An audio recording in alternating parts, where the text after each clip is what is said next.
On the ceiling. Where's it? Bee? Is this the On the bees? ceiling. Oh! It feels bad. I bumped it off him! Thank. Oh no! Oh, do you see? What? He went out the monster! No, I didn't. Where's Ed?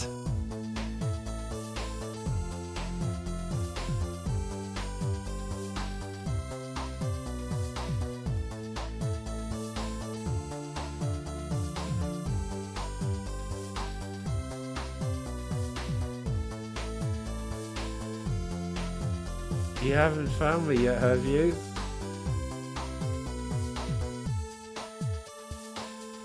Oh not gonna go my anymore, gilly guys. goodness.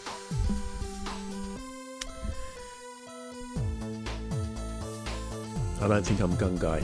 I don't think I'm gun guy anymore. Hello. You alright? Hello.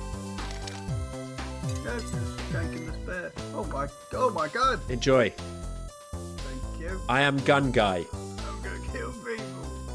I shall beat you.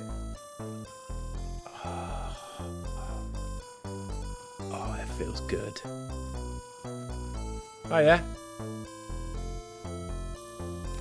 Hello. Oh, thank you. Tell them you ran into gun guy. Oh, I just ran into the rock. Gun guy, okay. I ran into the rock, so that was a bit embarrassing. Gun guy's a legend. Ooh, guys. Part of the job. Tell your friends, tell your children if you've got them. Tell your parents, tell your grandparents. Whoever you interact with today, even though it's weird, because it's like you've been watching somebody play a computer game and guns in real life are terrifying, just say, I was affected by gun guy today. Happy Valentine's Day, everybody. I'm streaming from a new room today.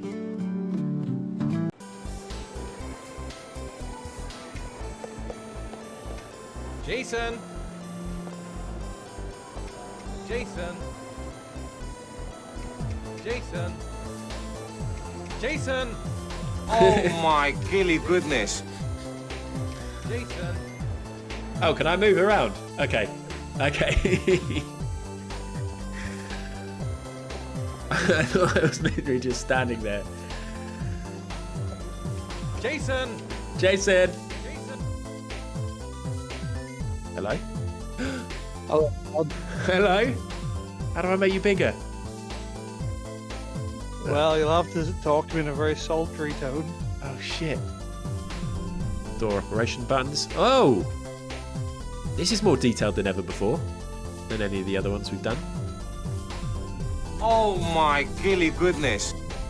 No reflection. Have a piss, okay? I've got a dream game situation.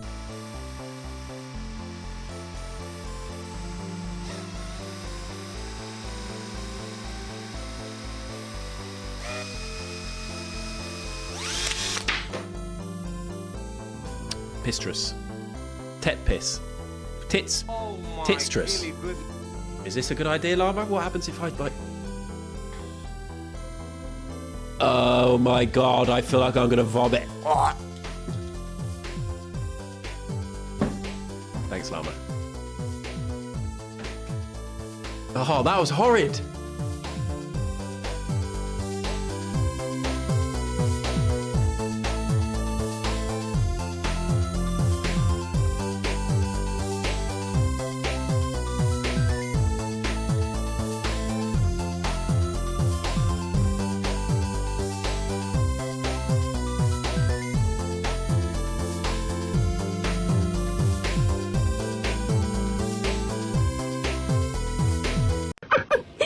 I'm back. That's for Mac.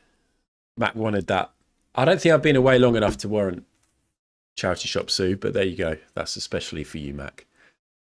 And now I've turned her right off so we don't get her multiple times. Close that. Do I need my email?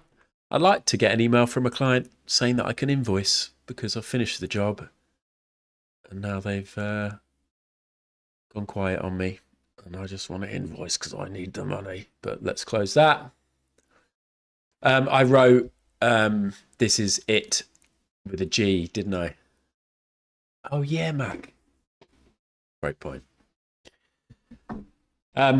Everybody, if you got the alert, thank you very much for having your Twitch alerts turned on. I don't have any Twitch alerts turned on anymore, and I recommend it. But that's not good for engagement for us, for all of us wonderful streamers. So do keep them on. Thank you for keeping them on. And thank you. SCF, that is an emote that never gets used, that I'm back one. I think I'll get rid of that. You win some, you lose some. They can't all be hits. In my stream alert thing, though, I usually have "this is it" written in there. And then last week I changed it to "this is egg." And so I changed it back, but I added a G, a rogue G. But you think that's a classic ad mistake, but I'll tell you now. Maybe it's a way of getting you lot to engage and go, ha ha ha, I wasn't going to watch, and now I'm going to go and take the mick. So, who's the real winner? Hello, it's midday. This is fun. I'm going to be here until 4 o'clock. We've got loads to talk about. Don't really need my headphones on. No, I will actually, because of the sound alerts and stuff. That's why I put them on. Hello. Marketing genius. I saw Austin Crab IRL. Exactly a week ago? Or was it the Thursday? Was it the Thursday or the Friday? I think it was the Thursday. We didn't take a picture. Yeah, we should have taken a picture. There will be a little bit of Arsenal chat. But in a human, it's not going to be like, oh, lads. Adam is a strong name. Adam. Yeah. Okay, yeah. It's not going to be all like footy bants, lads, we're the best team in the world. It's going to be the human reaction to what's happened and how it hit and how it came through. So, yeah, we're going to talk about that. Because my football team has won the league for the first time in 22 years. And that is, I find, anyway, we'll talk about that in a bit. Yes, I did. I text Matt because I was there, and basically what happened. Should we talk about this in a bit? Let's talk about that in a bit. I'm going to get derailed by you lot because you're just so engaging what you write for me, for each other. There's lots to talk about today. There's going to be a lot of talking, and then we've got a new game, and it's got Twitch integration. It looks really good, this game. I'm excited to play it. It's got some vibes of Unpacking, which was like maybe one of the first 5 games I ever played on stream, very early. It looks lovely and colourful, and there's Twitch integration. I'm going to be running a thrift shop, and I think you can be a customer. So if you do exclamation mark something, we'll check. You will be a customer that arrives at the thrift store to sell, to donate some stuff or buy some stuff. So that'll be fun. Exclamation mark something. I've done the thing again where I haven't really spoken all morning, and then I need to do some vocal warm-ups before stream. Bit of Twitch integration. I've been hearing about quite an exciting potential new thing from Little Shunts of late, which is like Twitch integration. But yeah, there's a lot has happened. It's been a really eventful week and a half. I streamed last Tuesday because I couldn't stream at the weekend. I couldn't stream on Friday. And it was a fucking bumper weekend of streams and events. We've had Cup Fest. Loads of good stuff. So I love talking about things. And so we're going to talk about loads of stuff. Obviously, we will also do a crossword. We'll also do 2-Minute Film Club because we're at the part of a live where they're eating each other. We'll do a little recap of what films I've watched since last week. Only one. I watched a film yesterday. And then we're going to play the game. But yeah, how are you lot? When I played that water park sim, I hired Mary Biscuits, and then I never managed to unlock a single other member of staff, and everyone got grumpy. Yeah, hopefully we can have lots of fun interaction and integration. But hello, Mac. Hello, Hereford. Hello, Lumpley and John and Addy and Platty. Hello. Shunts, thank you very much for the resub. At this point, I just don't want to ruin my streak. That's good. It's nice when you get people locked in like that. But thank you, Shunts. Hello, SCF. SCF tried to take the mick out of me saying this is it, G, but just wrote this is it correctly. And then everyone jumped on that and took the mix, so that was good. Hello, Pete. Hello, BKA. Oh my gilly goodness. Matt, thank you. But let me thank Frosty first, 7 minutes ago for the resub. Emily, also 7 minutes ago for the resub. And then Matt, thank you very much, 1 minute ago. Not even 1 minute ago. This minute it says 33 months. Thank you very much, Matt. Oh, I've just realised I don't have my normal other chat open over here. Okay. Hereford, I've started playing chess. We'll talk about that too. Hereford destroyed me at well, he didn't destroy me at chess. We actually had an all right game. But I think Hereford's got like premium membership on chess.com. Hereford's a serious player, which isn't a surprise. He's one of the best gamers I know. Consistently good at all games. Is he good at Football Manager? Hello, VT. VT, I didn't go see Piss. I didn't see Piss at The Great Escape. I'm so sorry. But partly because they were on late, and also I kind of went overboard on the Friday and got like I drank too much. I don't really drink much. And I got overexcited, and then Piss were on pretty late. But then what I did do was go and watch some Piss online, and fucking hell. I'd give a content warning for anybody who wants to go and check out Piss, but it looks as if they do a content warning at the start of every single show they do. I went and watched a bit of their windmill set. VT, did you go to that? Because I know you love the windmill. And wow. Visceral stuff. I watched some Piss online. But yeah. Best windmill video I've ever seen. It is. I didn't watch all of it because I was in the Airbnb with my pals, but I watched like the first track. But yeah, visceral is the word I would use if I was a music critic. Hello, Div. How's it going? I see you. I missed your cooking stream. I don't even know what you cooked.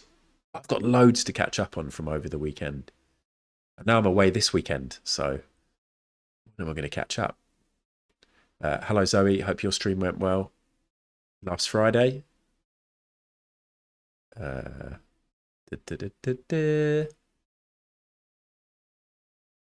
It's a nursery in service day, so I'm with the kid. What's that mean? Nursery in service? They're servicing the nursery? With the kid. Shunts, one day you'll be like me, you'll have a 10-year-old kid, and all you do is you just fucking shove them in front of devices. Oh my gilly goodness. Shove them in front of devices. And you're like, right, here you go, here's your TikTok account, here's your Roblox account, speak to whoever you like. Don't come complain to me if anybody's weird. She's been in her bedroom for the last week. I'm doing well, it's too warm, but tomorrow will be exciting. Why is tomorrow exciting, Zoe? It's warm. The sun, as any long-term viewers will know, the sun starts to heat up this room when it hits the bricks, and it's just about to touch the brick. The sun is just about to touch brick, which means that this room starts heating up, and it's going to be really hot and sweaty. And then I've got to go to football training, and then straight after football training, I've got to drive to the Midlands. But we've got aircon in the car, so that's good. Frosty, you're on holiday, lying by the pool with me on audio. Hello, Frosty. It's good to have you here, Frosty. On audio only. Do not check the VOD for what I was doing then. Staff are in, pupils or not. I get it. Half a piss. We play chess at lunchtime in our office. It's picked up a lot of popularity. I really liked playing real life chess with a real life board with with my friend. What are you doing over there? Just watching some piss. Sheep, thank you very much for the resub. Nice to see you too. I was pleased to see that on Sunday you watched Demolition Man. What a film. It was lovely to read your review on Letterboxd. In service. Oh, inset. We call them inset day here, Shunts. An inset day. So I guess that's the same thing. I've never questioned what inset means. Inset. What does inset mean for an inset day? What does inset mean in education? In education. In service education and training. In service education and training. It's an in service day. Never knew that. I've vibed off inset days for my whole life as a child and student. And as an adult, and a parent, it's not as good because you don't realise. Quite often they put inset days, they like bolt them onto holidays, and you think they're going back to school on the Monday, and then they're not, and they go back to school on the Tuesday. It was under our noses all along. I feel quite good about this. I've learnt that today. We'll probably forget it. In service and inset. We've all been kids that went to school, right? I think all of us went to school, even if we dropped out, we were shit at it, whatever. We all went to school at some point. So this is common ground. This is good chat. Middlesbrough off to Wembley. Oh shit, Zoe, yeah. And you're playing against Hull. Did Middlesbrough come in place of Southampton as well? It's like because of the spying thing. There's been a lot of big football news this week. Inset is almost falling in love with a relative. That's true, Platty. Nearly wrote a much worse version of this, says Mac. Yeah, I can imagine that's true as well. Called a Baker Day when I was a kid. A Baker Day? Yeah, Baker Day rings a bell too. You don't remember, Emily? Hello, Dr. Mooley. Afternoon now. Do you think the treble will happen for Arsenal this season? League Champions League and Tottenham relegated? I fucking hope so. Oh my God. I've got one particular Spurs fan friend who is I really like him as a friend, and we go way back, and if it's anything other than football, then it's fantastic, but he's a cunt when it comes to football. Right. Anyway, what am I doing? I was going to Google something. Baker Day. Yeah, Baker Day. Baker Day at school. I'm just Googling stuff.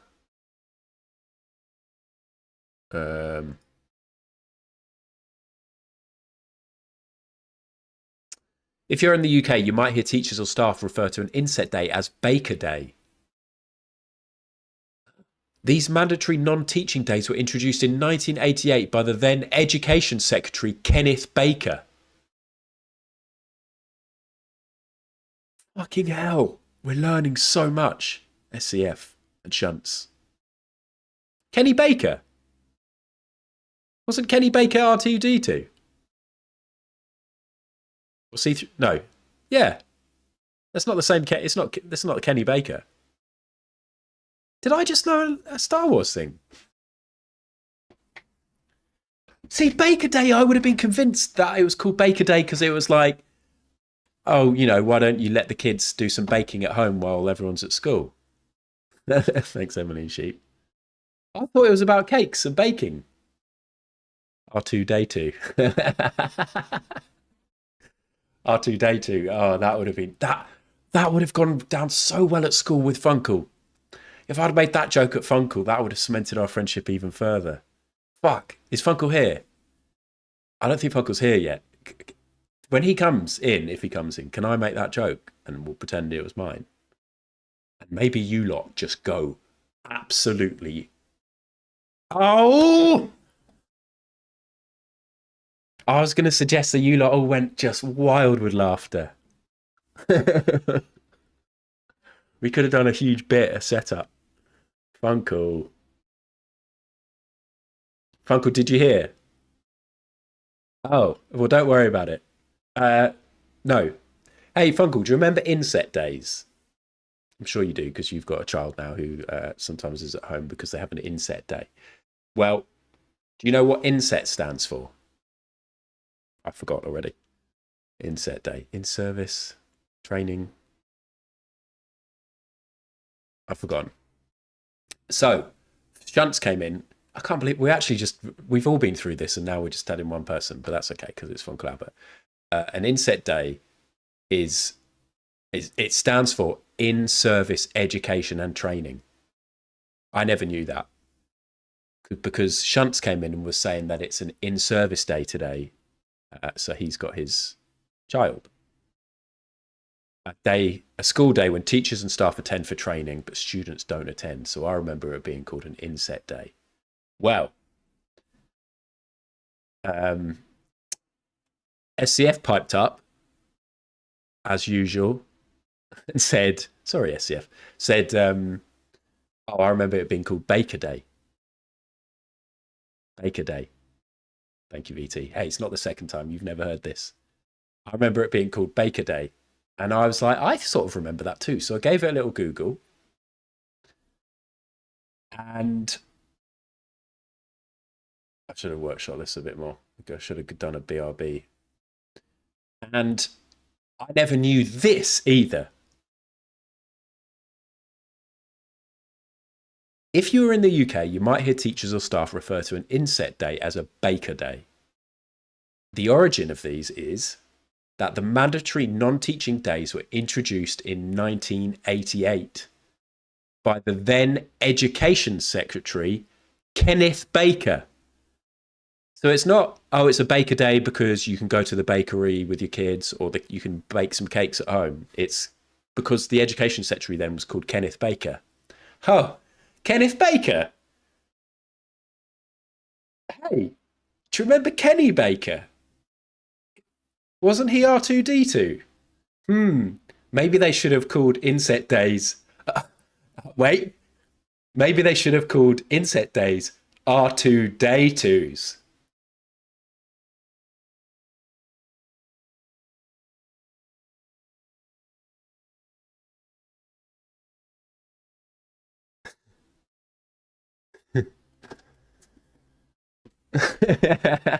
And I came up with that all by myself. I'd say I could try and knit that into a type 5, but I think the whole thing was over 5 minutes. Shout out Macaroni Prince. If you want to know why, you'll have to watch the VOD and arrive on time for the stream. But yep. Welcome along to the stream. We're going to have a great time. So yeah, basically, if you are late to the stream, that's fine. But we're going to be talking about lots of different stuff, including the Great Escape Festival. My daughter Alex performing on a West End stage on the same in the theatre where they do the White Mask play. Phantom of the Opera escaped me then, which was. I'm not going to be like, oh, and she was so wonderful, but I want to talk a little bit about what happened, because it's quite interesting. Hello, Daylight Fire. Welcome back. Thank you for 40 months. And then we're going to talk a little bit about Arsenal winning the league, but in a slightly different way, not just, my team won the league, we're the best ever. And then we're going to play a new game called Thrifty Business, which has got Twitch integration, and I'm going to be running a little thrift shop, which is exciting because the game looks really cool. I found out about it because on Sunday night, B. Dolan raided into somebody who was playing it. And then I went and had a look on Twitch. None of my other streamer friends have wishlisted it, so it felt fine to... yeah, I felt like I could stream it. I can stream anything, I realise, but if I go on and like other streamers have wishlisted or bought the game already, then I'd probably check in with them and be like, I just saw you've got this game. I was thinking of streaming it. But nobody's got it. So this is my game, baby. I'm just very polite, Mac. I'm just very polite. 35 streams in a row, Blake Town. That's like a year of me streaming nowadays. But hoping to stream more over the next few weeks in the summer. Although that's stupid, isn't it? Because Alex is going to be off school. Okay. So yeah, last week I streamed on the Tuesday, and the Great Escape Festival happened in Brighton, which is a new music festival which is held across multiple different venues around Brighton. It's been going for years, like since '98 or something like that. Great Escape Festival, Brighton. Should we find out? 2006, so completely wrong. 8 years off. 20th anniversary. There you go. And I think I've spoken a bit about this before because they just focus on new music and, you know, it's a way to discover new artists. And obviously I grew up near Brighton, and I also lived in Brighton for years. And I only went for the first time 4 years ago, because for years and years and years, I like going to other festivals where, you know, you'd look at the lineup and you'd be like, yes, I'm going to see them, I'm going to see them, I'm going to see them. I love all these bands. And I think I used to look at the Great Escape lineup when I was in my 20s and be like, I don't want to go to that. I don't know any of those bands, which is pretty stupid and short-minded, but short-sighted.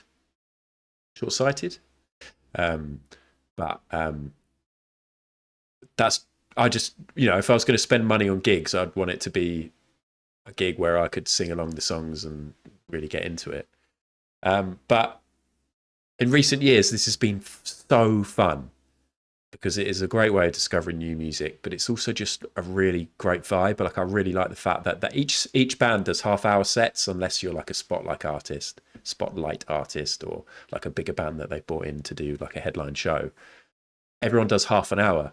So you can dip in and out of places and you can watch someone, and if it's not really your vibe, then you're just there for half an hour, and then you leave the venue and then you go to the next place. And so across the weekend we spent time in pubs, in like proper venues and clubs that already exist. They have like pop-up venues, they have stuff on the beach with especially like erected tents and stages, and they have stuff in churches, all kinds of community centres. There's a place where I used to go and watch loads of wrestling. Oh, why is my browser so small? Which is a venue now as well.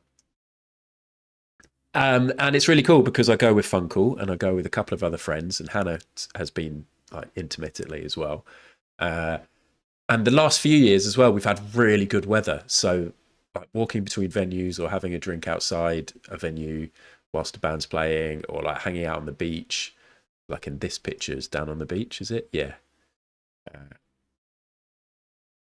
2024. Did I go to that one? I did. Now, I'm probably not in this picture, but I would have spent time down there on the beach. Imagine if I'm in this picture. There's Funkle. No idea which day this was or what band it was. I'm not in that picture. But it's really fucking good. Anyway, this year, Funkle, you'll probably agree with me, probably my least favourite year of the 4 years, which was 100% down to the weather, because the weather was pretty shit. It was like a bit windy, a bit chilly, and it was like it rained a little bit. So we had times on this beach, we only went down to the beach venue once, and we were all really cold, and we watched one guy, Tommy Wah, and he was like, it's really cold, my hands are numb playing the guitar, and it's just not as good when the weather's not as good, when the weather's not great. But it was really fun. We had a really good time. We stayed in an amazing Airbnb, which is really central, and I thought I'd quickly go through some pictures of some bands that we saw, because some of them I might recommend, some of them you lot might have seen or know about already.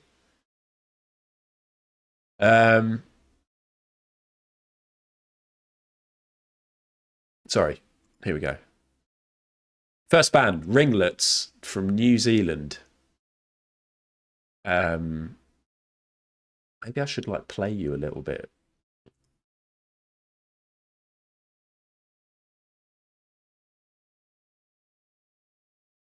They sound a bit... I thought they were a bit like Young Knives and Future Heads type music, but not all their songs were like this. They were quite good. It was fine. A fine way to start. This guy, their guitarist, was... I basically really love watching live music from new bands, mostly because I really love watching all the different individuals and like their playing styles and how into it you get. Obviously, with a lot of new bands, and we saw this, sometimes you get people who are pretty stationary and who sort of, maybe they're bricking it and are really nervous, or they just haven't crafted any kind of stage presence, or they're concentrating so hard on their playing to make sure that they get it right that that's literally all they can do. This guy was really losing himself, and I enjoyed just the way he moved his body. He was thrashing about. He very nearly smashed his head on... This light's in the foreground, but there was like a monitor thing up here. Quite sure what it was. Yeah, he very nearly smashed his head. In fact, he did hit his head because I was watching him throughout. He did hit his head at one point.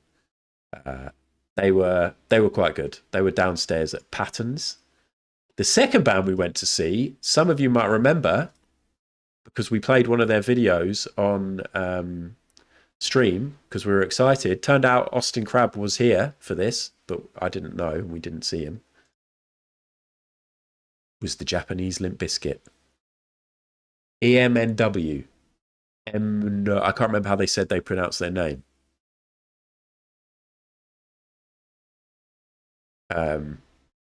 I played a video of them playing... Oh yeah, there you are. I played a video of them doing a cover of Break Stuff. Should we cut into their song?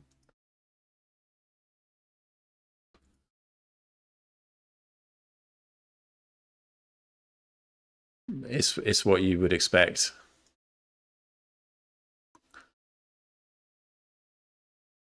If you felt like you needed a female Japanese Limp Bizkit in 2026, EMNW. They didn't play Break Stuff. Gutted. But they played Rolling. Everyone. They played Rolling. We were all really happy. It was really busy.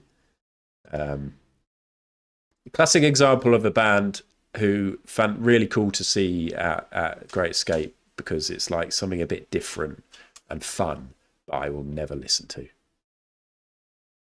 That was in Revenge, an absolutely classic gay club in Brighton. This was on the way out. I enjoyed this. This is Funkle. None of these people are my friends. Here's a little look at how awful the weather was. It would have been good FIFA music. Look at this sky, and look at those clouds, and then look at the rain lashing down over there. We were quite lucky though, because quite often we would go and see a band, and then we'd come out, and the floor would all be wet, and it's like, oh, it's rained, and we missed it.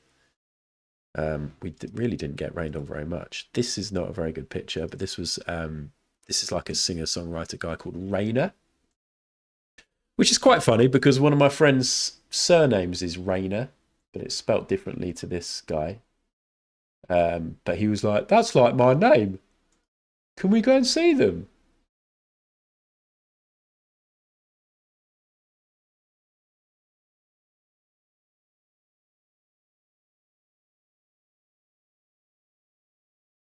Quite good, but again, he's like pretty green and nervous and had no chat. Like, that's the awkward bit as well, is when people have like no chat and like no charisma, which I understand is hard, and if you're going to be good at music, it's hard to then do all that other stuff as well. But oh yeah, the set ended really abruptly. He didn't say it was his last song. Like, every single other act we saw, and usually at gigs, they'll be like, right, this is our last song. Thanks for everything. You can check us out here. We're doing a tour. Thanks for coming. Appreciate you. Whatever. He didn't say that. He just played the last song and then they just left. So everybody was like, oh. Shortly after this, I went and got in a queue for the Prince Charles Tap venue. And as I got to the back of the queue, I'm pretty sure I saw Daggett. Daggett, somebody who, if you watch Mac streams, you'll be very familiar with. A streamer himself, of course. Friend of Mac and Austin and that crew. I was like, I think that's Daggett. But I've never met him or seen him in real life. But he was like walking off. He was with somebody, left them in the queue and walked off. And I was like, I think that was Daggett, but okay. And then I was like, if it is Daggett, will I say hello? Because does Daggett really know me? And then as we were in the queue, who would walk up but Austin Crabbe? And there was no questioning whether or not I would say hello to Austin Crabbe. I was like, oh, hello. And we had a hug. And he chatted to me and Funkle for a bit. And then Daggett came back with a kebab. And it was Daggett. Daggett? I feel like I'm saying Daggett's name really weirdly. We had a nice chat and it was really fun for a bit in the queue. As we queued for Twat Union.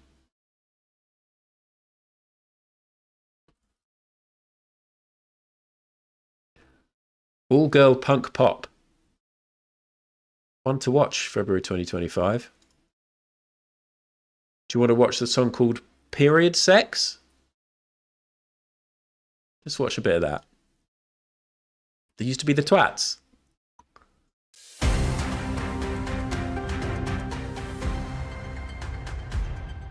Who moved the towel? Who moved the towel? Who moved the towel? Good stuff, mate. Period sex. Who moved the towel?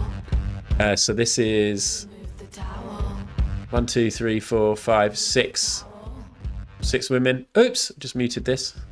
Period sex. Who moved the towel? Who moved the towel? I mean, I should just cut to the main bit.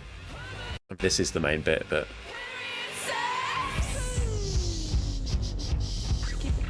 maybe I should have picked another song that gets into it quicker. Story time. But you know this the drill. There's quite a lot of bands like this now. So I was dating this guy a little while ago, and we were supposed to go on a date one night, and I texted him to say I was on my period, and he went, "Oh, could we do next week?" Period sex. And for anyone out there that isn't having period sex, what the fuck are you doing? I'm horny, I'm lubricated, I might even cry afterwards. It's a gift. Period sex. So you can check out Period Sex. There are a lot of bands out like this at the minute. And I'm all for it. That's true 1030. It has the same vibe. Musically, at least. But yeah, but it's funny listening to the playlist, the Spotify playlist that the Great Escape put out beforehand with all of the different acts. You do end up getting a lot of very sort of strong feminist all-girl groups singing about periods and things like that, which is fantastic. And I loved hearing all these empowered people singing and getting out there. It sort of was funny to me how much there is now. Obviously, like a few years ago, we had people like Lambrini Girls, and who else was there? There was another big one that was that. But yeah, there were just a lot on the list. Hopefully I don't sound like I'm slagging it off. Next, an Irish band. Wow, what kind of band is this? So many periods. It's like loads of people having periods. This band was called Madrasalak. or something like that. Madra Salak. Listen to this, like classic Irish folk. When the vocal kicks in.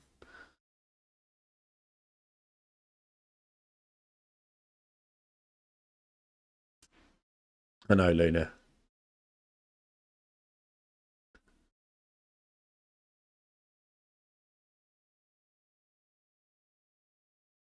This was definitely the show of day one for me.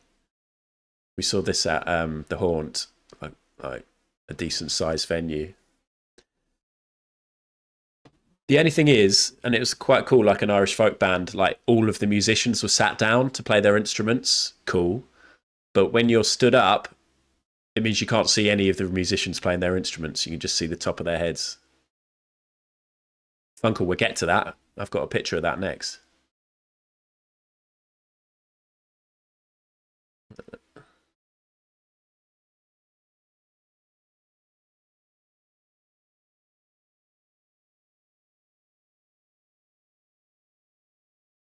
That's a good idea.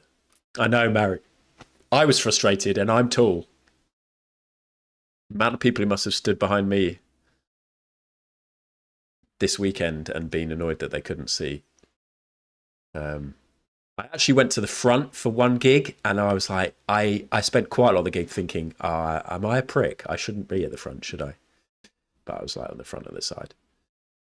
But yeah, recommend if you're into that kind of music. These boys were very good, and I think are going to go places. And I had that thought before I came out, and we saw, some would say, the go-to guy for up-and-coming bands and keeping their finger on the pulse. Maybe not as much as they used to be. Uncle Albert? No. Steve Lamacq.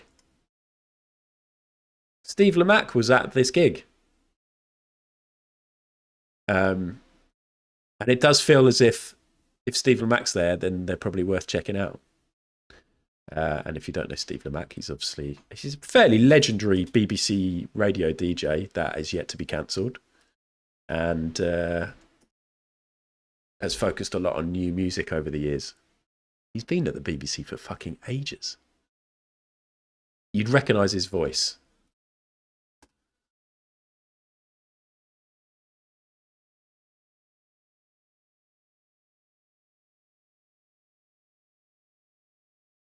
I think there's so much music out there at the moment. See, that's the kind of insight you don't get from other people who talk about music. I think there's so much music out there at the moment. But yeah, Funkle. It was exciting. He was smoking cigarettes as well. So he still smoked cigarettes, actual cigarettes. He wasn't smoking rollies or vaping. Steve Mumbrunk. That's amazing, mate. Steve Mumbrunk.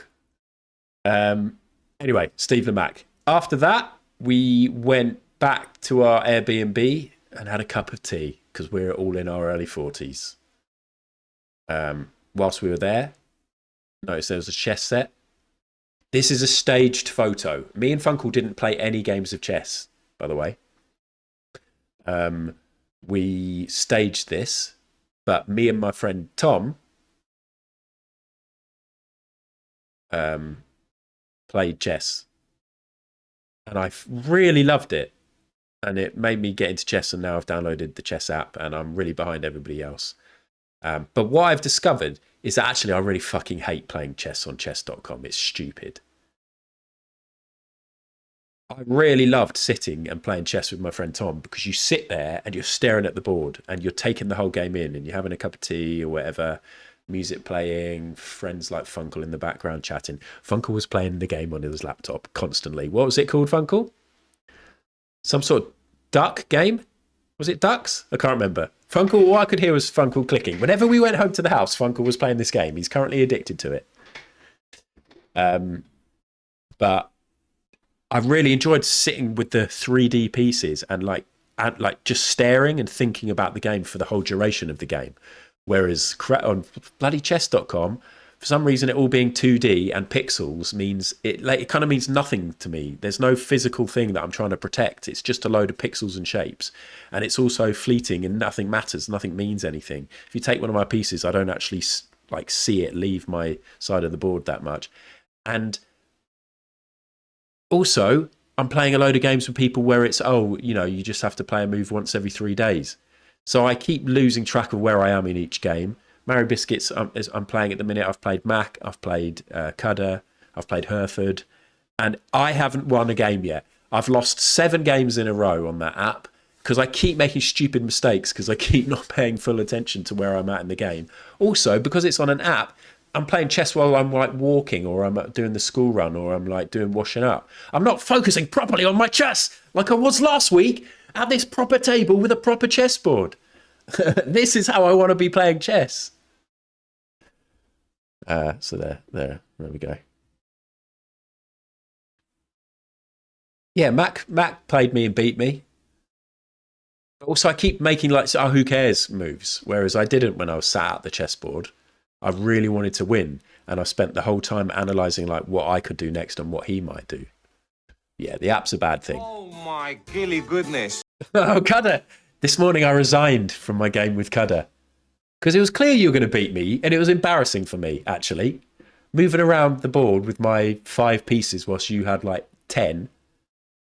And then constantly on the defensive as Cudder moves and puts me in check again. It's embarrassing.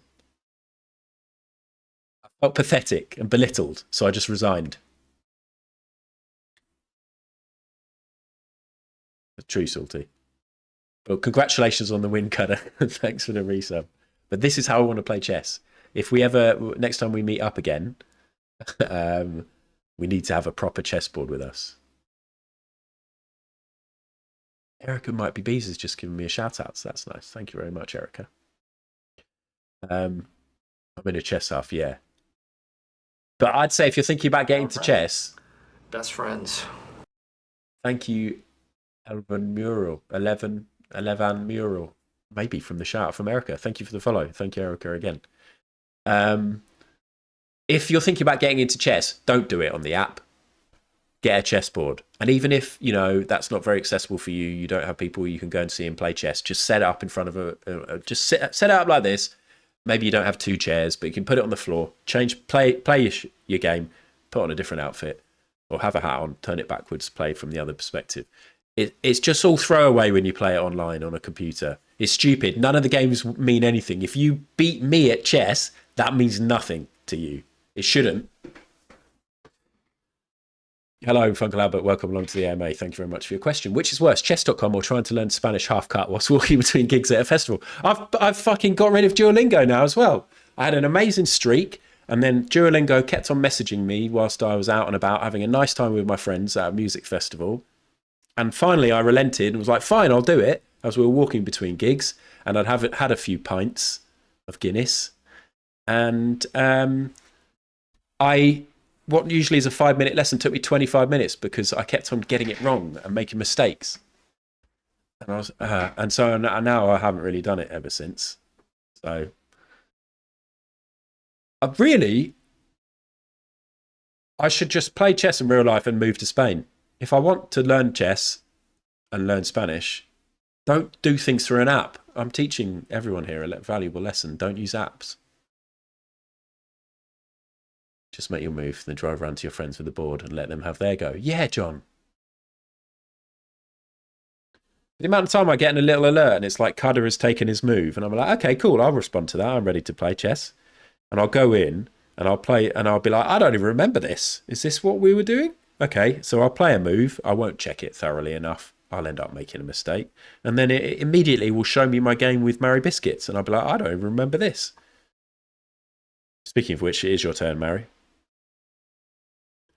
I haven't invited Hereford for another game, and I haven't invited Cudder for another game because I'm grumpy and I'm moody and I don't want to play them yet.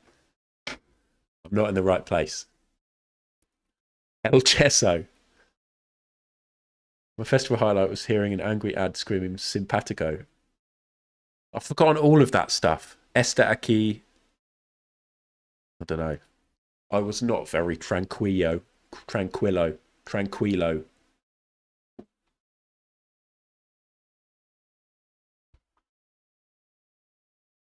Double L for a Y sound.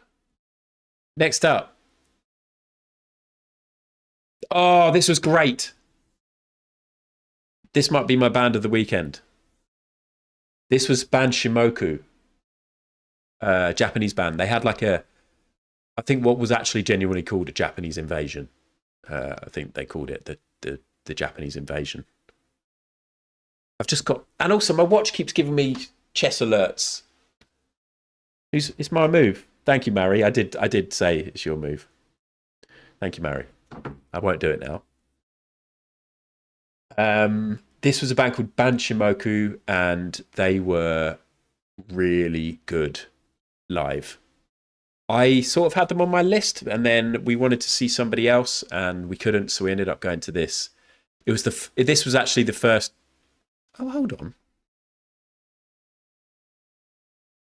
Didn't we see anyone else after this?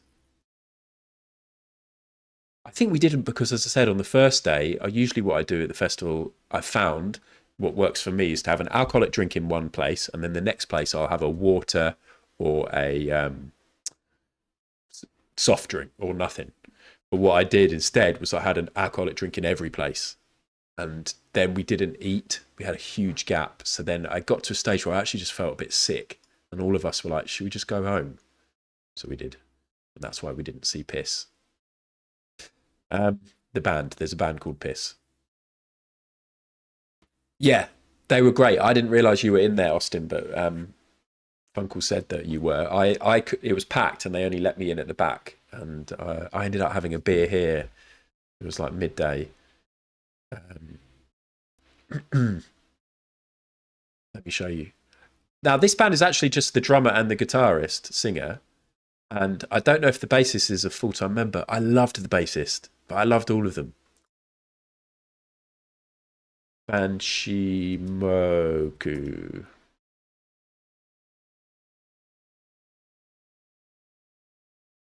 I want live. Live at the Great Escape. Somebody's done a 2-minute video. Now, obviously, bear in mind, everyone, this will probably be awful audio. But you'll get some vibes. Was this the one that they played in the little pub?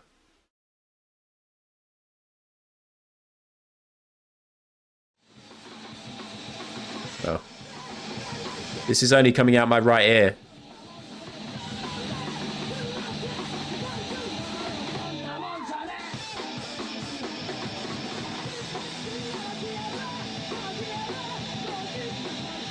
Also, that's coming halfway through a song, so it's hard to get to grips. But you get the idea of like the energy that they put into playing their instruments.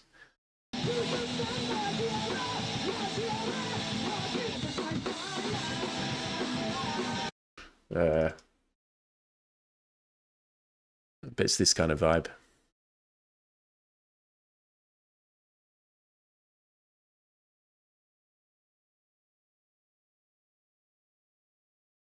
They were really cool, and we ended up going to see them again because they played another set in a pub the next day. Then we went to this band, which was like a random. We were walking, and one of our other friends was like, "Oh, I had this band on my list." They were kind of fine. Who was this? Bunny Hunter, but it's spelled BNNY. It was like R&B, but he had like a pipe, like auto tune vocoder thingy mabob.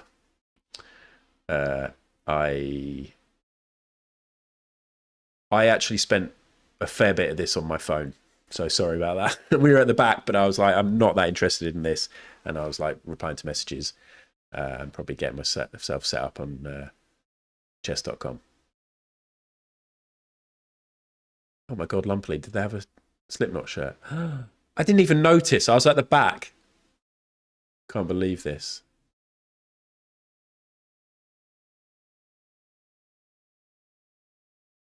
At the Alternative Escape.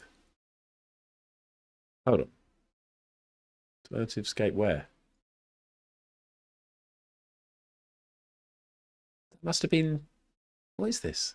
Oh, it was live. Okay. Oh, someone streamed the live stream from the pub. Okay. Anyway, sorry, we'll get through this quick. Then in the afternoon, we went to see Las Dianas, who were a Spanish band. This is where I stood at the front, everybody. This is where I stood at the front. A Spanish three-piece. Let's play one of their songs. Where's my audio mixer so I can see how loud this is? And do I have ducking on this? Yeah. They're about to speak Spanish.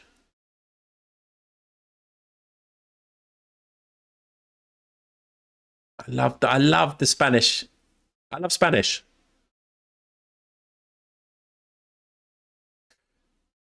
Well, Mary. It was pretty good. However, I really enjoyed the band and I like the songs. But this, for me, was brought up some of the real issues I do have with the Great Escape Festival, in that you do get, and I'm sure you've seen this, Aidan, and anybody else who's been to this festival, because it's a new music festival, you get a lot of people with delegate passes. You get a lot of people supposedly from the music industry who are potentially scouting for new acts, whatever it may be. I think that used to be more of a big thing back in the day. You get lots of people with lanyards. You get a lot of old men. You get a lot of old people in general. Like, you don't see many young people at these gigs at all. I think the average age in pretty much every single room is definitely, I'd say, about like 30, maybe 35, because you get quite a lot of like much older people in the, like 40s, 50s, 60s. Obviously in Brighton there's lots of cool old people. I know, oh no, I know.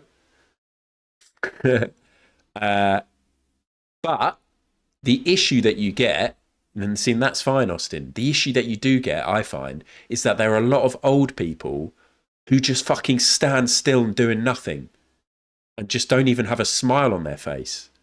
And this particular gig really wound me up, because not only were there like fucking loads of photographers who kept on coming in, all these like freelance photographers who come in and just take up the whole front bit, like 5 or 6 different photographers. There were like 3 guys standing here who I'd say were in their 50s, who were just standing there completely straight-faced. And a couple of them had like resting, miserable face. That's fine. Radio 6 dads, maybe. I don't get it. And I kept on looking over and I was like, this is shit. And especially in a scenario where we've got an all-female band with young women looking out at these old men just looking miserable as fuck. So I know I do this at all the gigs, but if I'm feeling it, then I'll move and I'll dance and I'll smile, because I want to project that I am enjoying what they're doing. And it really wound me up. And you see it at quite a lot of gigs. And there's one in a minute that I'll show you, this Australian band that were kind of like, wow, yeah, thanks to the people at the front for dancing, the people who've come here for fun. But yeah, what's going on with the rest of you? Are you here for business? Like this, like acknowledging that it's quite a weird vibe, and you get it at quite a lot of places in the Great Escape. If you want to stand, that's fine. Some people, I was reading something, in fact, it was Piss. I was reading about Piss, and I was reading about Piss, the band, and somebody was saying that they went to their windmill show, and they were like, if you saw me standing completely still, looking motionless and not invested, that is just part of my neurodiversity, is that I'm feeling it all very internally, and I'm just so locked into what you're doing that no other energy can go on anything physical. Fine. That is something that happens. And sure, maybe you're going to have 2, 3, 4 people like that at the gig, but you're not going to have swaths of people with those things going on. And if you want to stand and just watch the gig, then fucking go to the side or the back. But these people are new. This is their first tour in England. They're trying to make it. They've come all the way from Spain. Let's fucking show them some love. That's what I think. But yeah.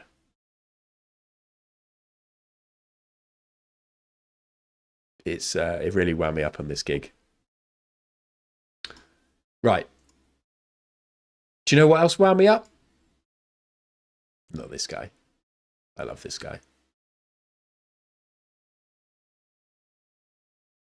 I do think it's a massive shame there aren't more young people going to these things, but because actually it's fairly affordable. Like if you book super early bird tickets, I know it's not that. 70 quid's a lot of money for young people, but 70 quid for, I mean, if you can do Wednesday, Thursday, Friday and Saturday. You can get 4 nights of just going to all these different venues for 70 quid. But yeah, I get it. And also a lot of young people aren't necessarily very good at planning in advance. And then it's 140 quid if you just book it like on the day.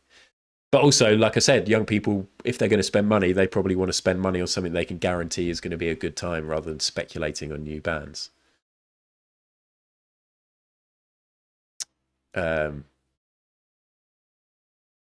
Exactly, Bass and Grace. No, but I'm aware that I was at the front, and then, you know, these are like young women and they've got loads of old men at the front. And I was just to the side, and there were some women, and, you know, Brighton is a wonderful place. You get a wonderful mix of people, but a lot of them are old and middle class. And so I was just aware of like vibing because it was a good vibe.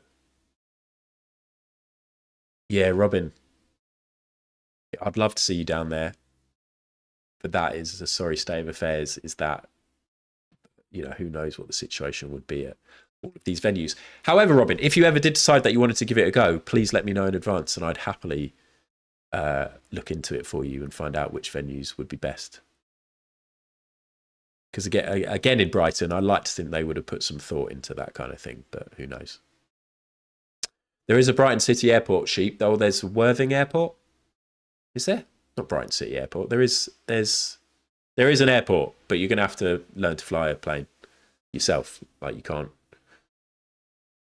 No, there's not a commercial one. Shoreham. There we go.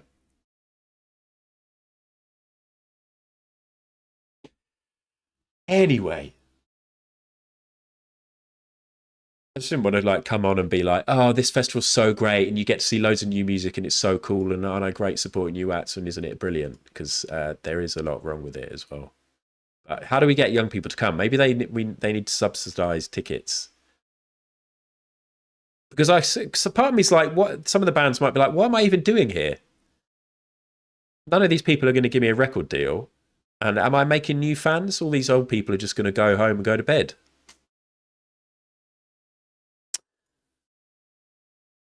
Next up, this is when we went down to the beach and watched Tommy Wah. And guess what, everyone? I've actually liked this guy for a year or so because I wanted to go and watch him last year. And I thought his name was Tommy W.A. So for the whole year, I've called him, in my head, Tommy W.A. Because it's a capital W and a capital A, but it's Tommy Wah. Yes, Austin, that's good. It's the oldest airport. This guy's just a one man and a guitar. I dragged my friends down to the beach. It was freezing, and I don't think any of them enjoyed it that much. He wasn't spectacular, but this song came on the shuffle when I was listening to different artists, and I really love this song. Hello, Slothy. So he played this song first, and I had a couple of beers by now and a couple of ciders down on the beach, and I got emotional. I was stood quite near the front, which was fine because he was raised, so I didn't feel too bad. And I felt quite emotional listening to that, whilst my friends were really cold. And he was the one who was like, my hands have gone numb. And then I saw him at East Croydon Station on the Sunday, and I nearly went up to him to tell him like I really liked his music, but I think he was with his girlfriend, and I decided against interrupting him. We then saw this band, which is the Australian like teenagers who were like, what the fuck is this? They are called Full Nelson, but full spell Fool. Nelson. Kind of music that I definitely would have been into as a teenager.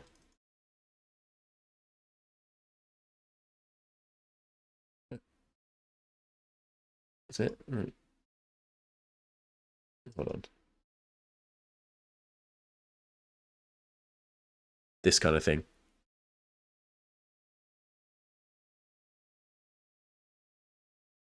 They were good, but again, they were just getting nothing off the crowd. It was also quite early in the day and it was really cold. What was their last song? What do you mean? What last song that came out? Or is this, are you teeing up a fantastic joke? I actually really liked them. Like, again, their vibe. I really love bass players and I really enjoyed the way that he... Oh, sorry. Bad Dreams.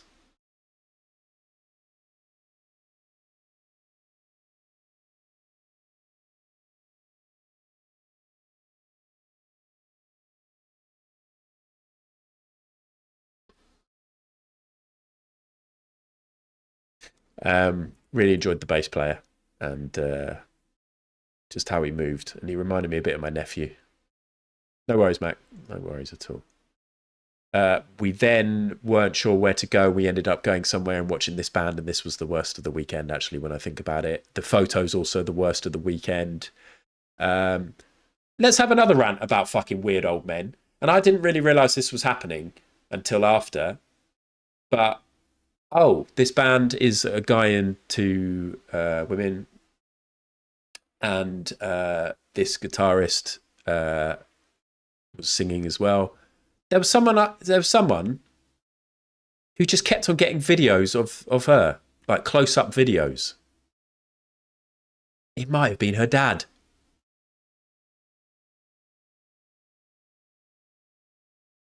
Yeah. It might have been her dad. Proud videos of his daughter performing. But I saw him do it once, and then after we left, I think Funkel was like, "Oh, did you see that guy who was videoing?" And then one of our other mates was like, "Oh yeah," and I think he was doing it quite a lot. Oh, I hate it. That is gross. I hate all this stuff. Anyway, they were like a northern band. This venue had a load of northern bands, and it was like generic, pretty shit music, I thought.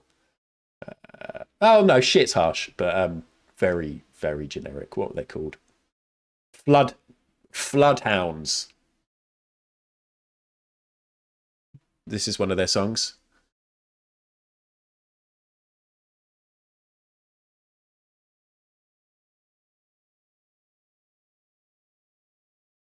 Even your words are serrated, worse than a scalpel to skin. Didn't enjoy that. That's amazing. You must have had at least 3 dads and they all made it to the show. Hey, we are crushing everything that's wrong with the music industry today. I tell you what I'm doing. I'm having a rant about it here at my desk in my office as I stream on the internet. And that's going to solve a lot of issues. But I think actually what it's doing is I feel quite empowered in these situations because of the privilege of being a cis white male who's also quite tall. And like, if I got into a fight, I'm not saying I could win, but I'd be sort of okay, hopefully. I feel like I could step in and say stuff to people, but there are a lot of people who get made to feel shit at gigs, and I kind of hate it. And if I'd noticed that he was doing it regularly, I might have said something, been like, well, what's going on? Anyway, we left that gig. We left that before it finished. Then one of my friends wanted to go and see a rapper. Usually we try and go see some sort of rapper at some point, some sort of rapper at the Great Escape. And we went to a downstairs venue. This is where Funkel was here, getting drawn to the cage. Let's get the Funkel cage emotes in chat.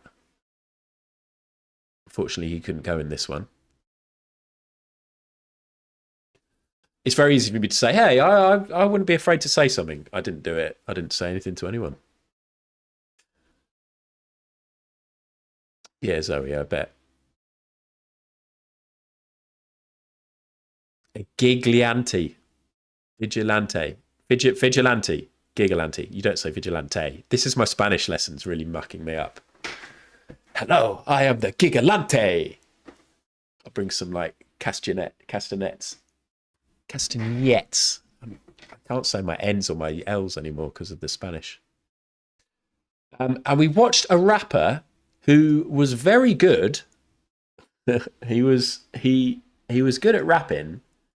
He just didn't really look like a rapper. Now and I'm just talking about basically his glasses and his hair. Now, you can look whatever you want to look. You can look however you want to look. But he basically reminded me of our friend Tom, not the one who died, but the one who came to the Great Escape, how he used to look at college. This guy was called Posy.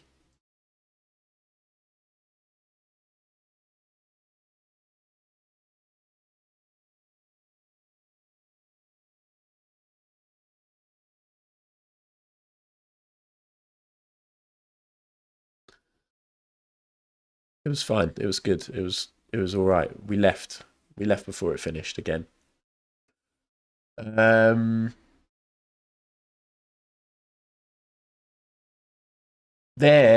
we went to see a band called Oversize. It looked like this. We had Baby Guinness in this pub. This was the Download and Kerrang stage, so they were quite heavy. H&M, that's good. I just felt really quite drunk at this stage. I did a lot of leaning. And at one point, I moved from a place I was to because Funkle was looking really tired, and I let Funkle go and stand. That's not even a good story. Just about where I let Funkle stand. There is more to it, but it's very boring. And then to finish that night, we then went to see this band, which were really good. And again, I was like, right, I don't think I'm going to drink anymore. But the music, somebody bought me a can of cider, and I was like, I'm going to nurse this. But the music was so good that I chugged it and was really having the best time. They're called Call Me Franco. They were in this, look, this is where we were initially, right near the back and upstairs. It's like a railway arches type thing. Well, it's not. It's like down on it's on the seafront set under the road. And then we got more in the thick of it. They're called Call Me Franco, and they're like psychedelic rock is how they describe themselves. No vocals, no singing.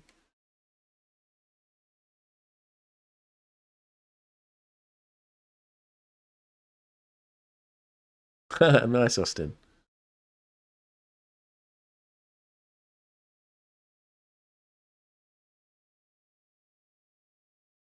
But I really want to go see them again. At one point, they brought out a flute.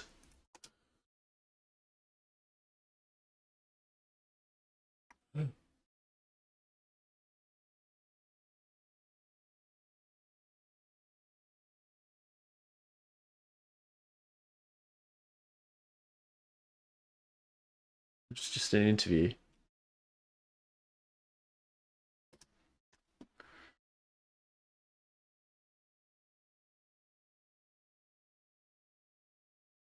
Oh well. No proof. Did you message me about the flute?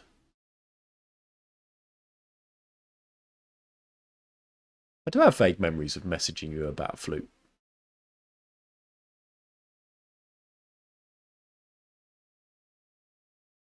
Anyway, they're playing at the Green Door store in a couple of weeks, and the tickets are £6. £6. How in a world where everything's too expensive can you go to a gig of this quality for £6? I'm just going to check my message history with Pip. In fact, I'm just going to search my whole entire message history for the word flute. Yes. Wow. So I messaged Pip on the 15th of May, 2026. And I think Pip was asking how it was going, and I've said it's good. Just saw a psychedelic rock band with no singer who brought out a flute. And then the last time I mentioned flute in WhatsApp, 2022, to Funkle Albert. No, Funkle Albert said flute. The last time anybody mentioned flute was in 2022, and it was Funkle Albert who said, just glad they weren't playing a flute in a different chat. Wow. We should go. It's on a Wednesday, so we'd have to miss Cudder. But he beat me at chess, so I don't want anything to do with him. What a fantastic deep dive. That was the last gig of that night, so that was the Friday night. Really good. Really, really good. One of the highlights. You'd just search for flute yourself. Next day, we started off in the Green Door Store. Green Door Store, a venue that I've only ever been to by myself. I've only ever been to 2 gigs by myself in my life, and both of them were at the Green Door Store. First one was Young Fathers in pre-COVID, and then the next one was Jasmine 4T last year. This time we went to see John from Dawson, who is a rapper from Yukon in Canada, who grew up with no electricity or running water in like this really, really small rural neighborhood. And he had a really hard situation because it was the first gig of the day, so it was like midday. The crowd were pretty flat, as you can see, lots of old people. And but he was fucking great. I really liked him, and I really connected with his energy, I was about to say, but I did. Because he was really trying his best to get the crowd up for it and like dancing and bouncing and involved, and he was getting down into the crowd, and he was like, you're gonna have to get sweaty, or you're gonna have to start dancing. But it wasn't in a like, you guys are shit, I'm better than this. It was a like, come on, let's try and get you involved. His music was sort of like it was like Mac Miller, but like early Mac Miller, like Kool-Aid and Frozen Pizza era Mac Miller. But it was kind of cool, like high energy party music. I really liked it.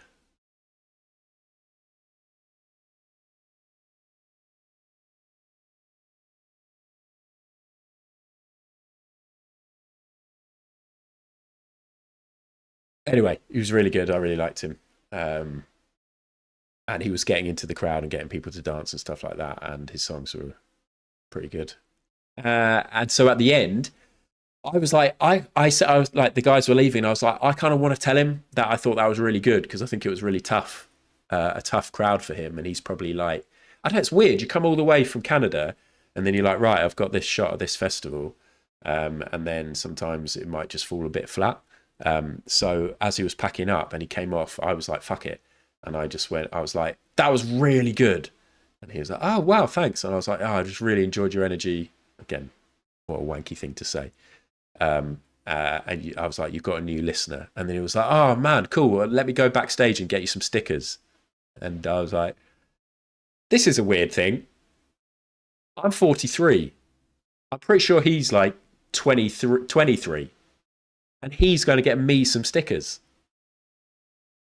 And he went and got me some stickers. I was quite happy. They were shit stickers, to be honest. Stuck them on here, in fact. Can I show you stuff here? Look at his sticker.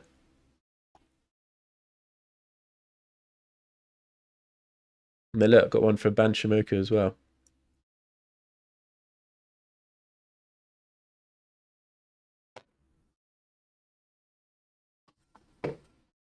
But we shook hands. I was just like, this is kind of weird and lovely and interesting, like dynamic. But it's nice to tell people. I think. Hopefully, like he'd go back and he'd be like, oh yeah, and somebody at the end told me that they really loved it, so it was worth it, type thing. We then went to see the Japanese band again in a very small pub and this is the view that we had. It was really packed and tight. I know, Robin. I know. You're totally right.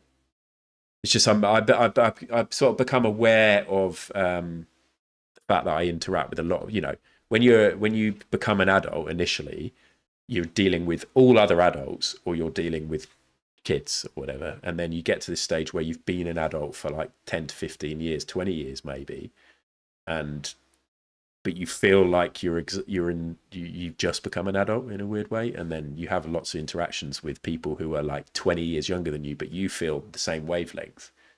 And then I sometimes I just get in my head about it, and I'm like, oh, they probably just think they're speaking to some old guy, but maybe they don't. But I used to think that when I'd speak to old guys, I'd be like, why is this old guy talking to me? I find it fascinating as well, and I don't worry about it too much, but I do find it interesting to talk about. They were so good in this pub. They were so good. I loved it. My friend bought one of their t-shirts, but there was cash only for their t-shirts, and I just had my phone all weekend, so I didn't even have cards to go and get cash out. We then went to see a band at the Prince Albert, which who were they? Shaking Hand, they were called. It was one in, one out. So for the first half of the gig, we were stood round the corner from here, and then right like halfway through, they were like, well, maybe one of you can stand by the door. So we watched them play one song through a door, and then we left.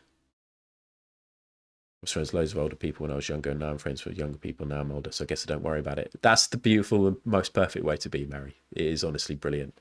And I never speak to you and think you're well old, when in fact you are. I never think that. I'm really sorry. I'm really sorry, Mary. No, that is the best way to be. It is. After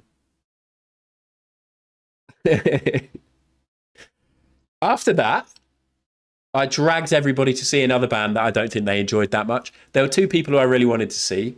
I wanted to go into, well, there were others that we all wanted to see that we did see, which was cool. But the ones where nobody else was that fussed and I sort of was like, oh, let's go here, were Tommy Wah, and we were all fucking freezing and it was fine. And then we went to see My Precious Bunny, who their album is out today. This was a cool venue at Quarters. This is a cool band, and a lot of these are like Brighton legends who have been in loads of different other bands, but this is a brand new band. And I was drawn to them by their album cover. The album is out today.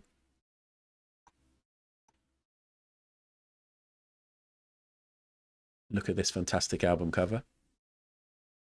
Imagine the fun of putting together this photo.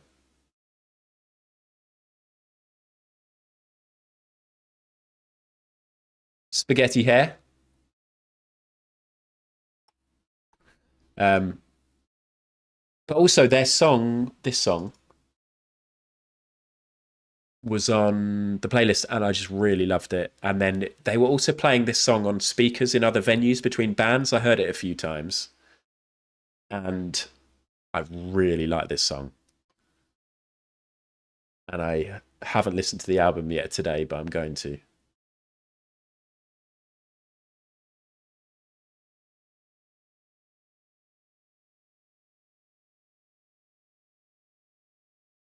I won't play it all, but that song gets really good.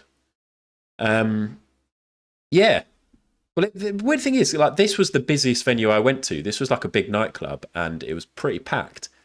But like, loads of people just talking. I think Funkel said like he didn't enjoy this because they were just, some old men in front of him just talking throughout the whole thing. And then at one point, the singer, which their lighting wasn't very good because this is the main person behind the project. It's actually like a solo project, and she's written all the songs and then has collaborated with these musicians. She didn't really have a spotlight on her, but yeah, there was lots of talking. And at one point, she was like, "Oh, loads of talking. Why doesn't everyone just shut the fuck up?" Like in a jokey way, but it didn't affect. Yeah, just loads of tall men. Am I putting everybody off going to this festival? We then went to see this band, which was one of my friends was just like, oh, I heard this song on the playlist. They might be quite good. They're called Ciao Lucifer. What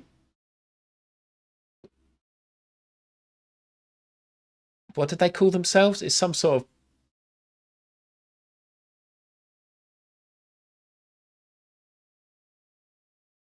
something pop, like Sunshine Pop or something they call themselves. They're from the Netherlands, from Amsterdam.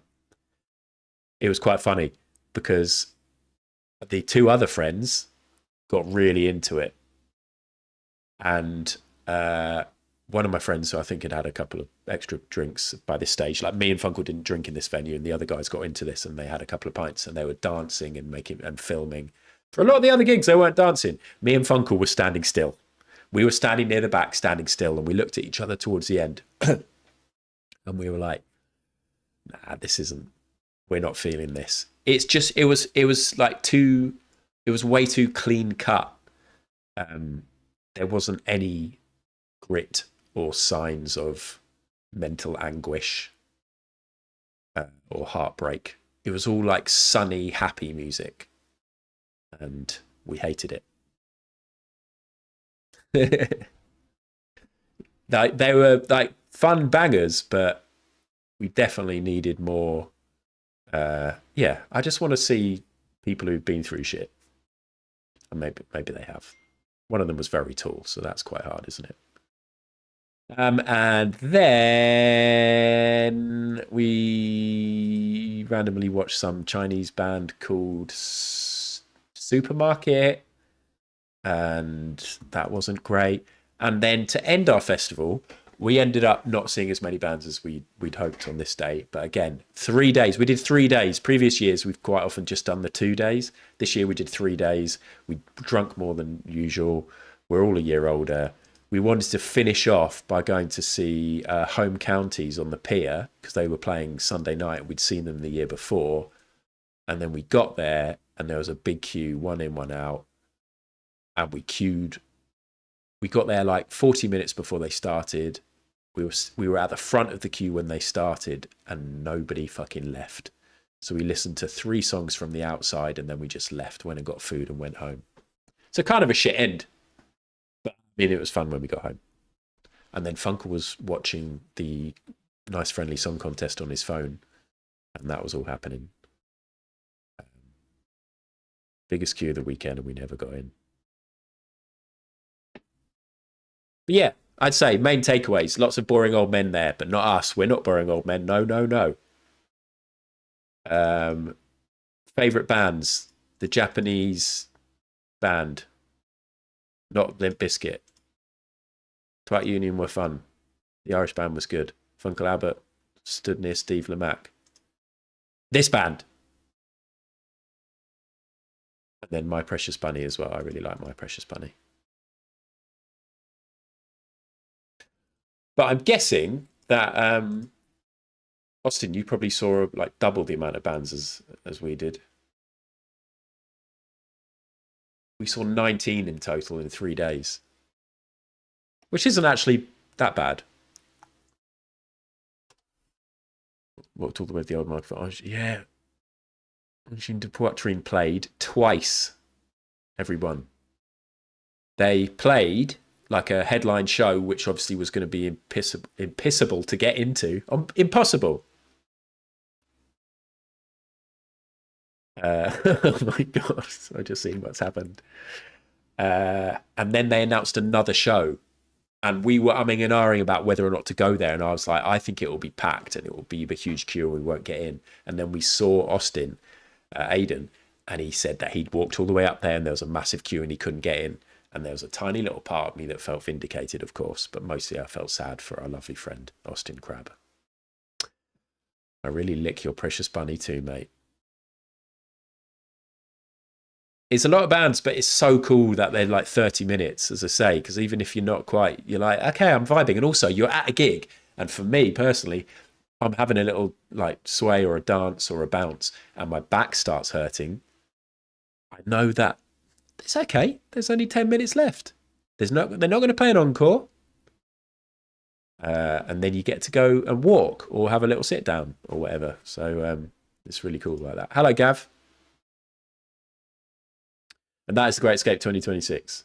But I really do recommend it, especially when the weather's good. Hopefully it'll be good next year. So if anybody else fancies coming down. I know Mac wanted to come. I know Willow has considered coming. It's a great festival for like meeting up with mates, like for bits and bobs. You don't have to do it all intensely with everybody.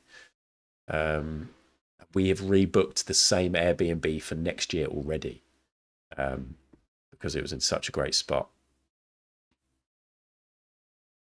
Yes, Mac. A Smusix board, little taster sets. It's good stuff today. So that's that. Now, I think we'll have a little palate cleanser with the crossword, and then I'll talk a little bit about Alex doing her show and Arsenal winning the league, and then we'll play the game.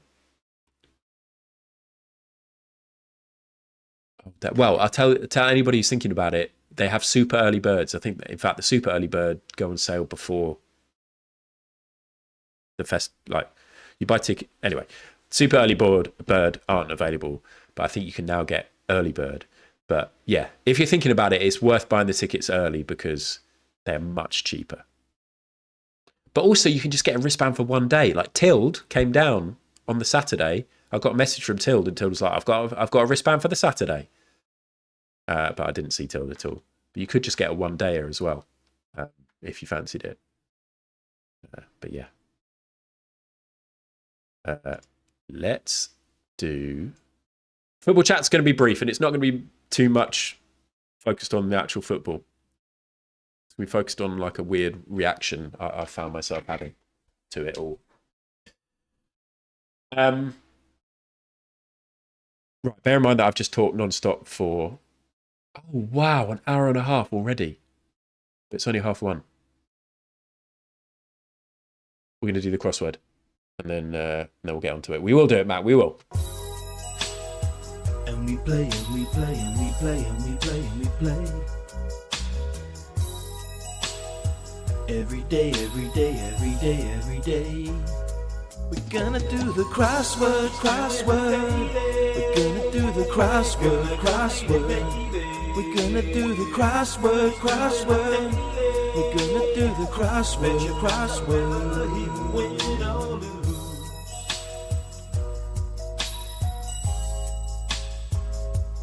Da-da-dum.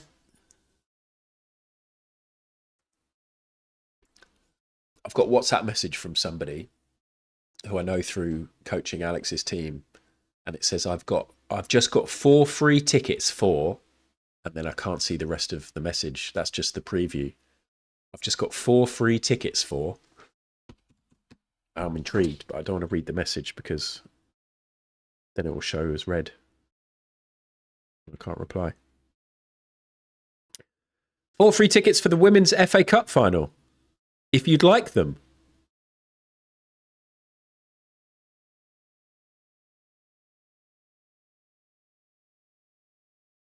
When is it? 31st. 31st of what? This month? Next Sunday will be the parade for Arsenal, so I'm going to be there.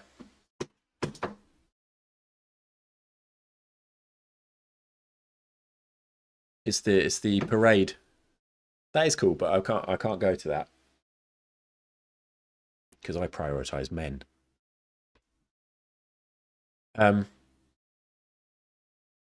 There's a parade because we won the league and we might have won the Champions League. Anyway, I swear I spent like 3 years on Twitch never talking about football, ever.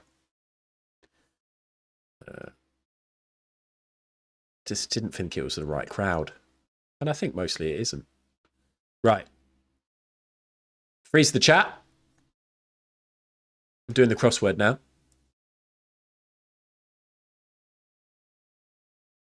Oh, God. I've got to do football training straight after this and then drive to the Midlands straight after that. Here we go. And put an X and then go. Cheers, Mo's and McLaren's. Pubs? Adorable one. Don't know. Above and beyond. 7. Stroll. Walk. Don't know. Fancily paired with whistles. Strings and bows. Is it bows? Bow. How do you spell bows? Is it like that? 9 across. They're served at 1 across. Pubs. Drinks. Okay, so it's going to be something that's served at a pub. We'll get back to that. Come to a boil.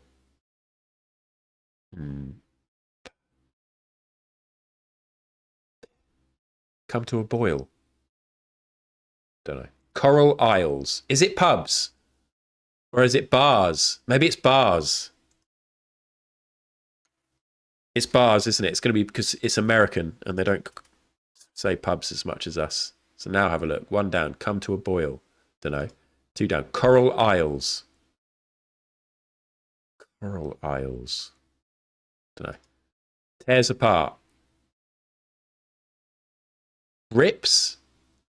Rav. Don't know. 4 down. Get it? C? That's going to be C, isn't it?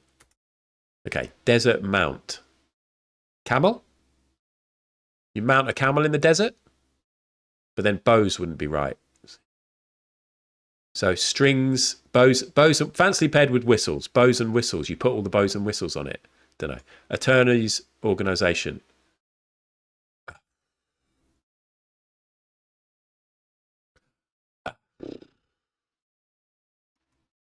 Okay. Adorable one. Baby. Small. Child. Doggy.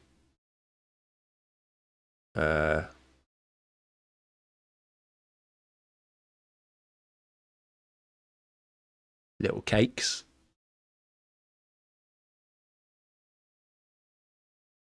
What else do I describe as adorable?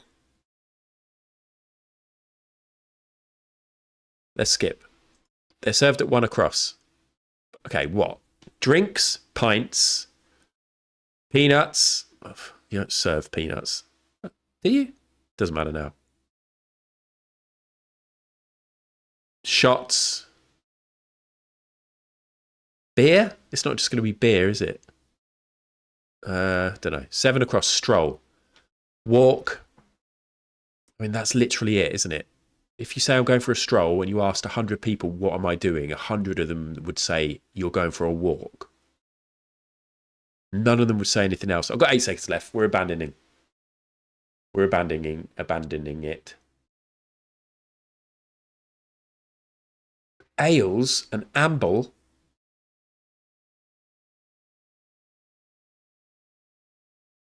Ales? Fine. So is this something? ABBA? What's this? 5 down. Desert.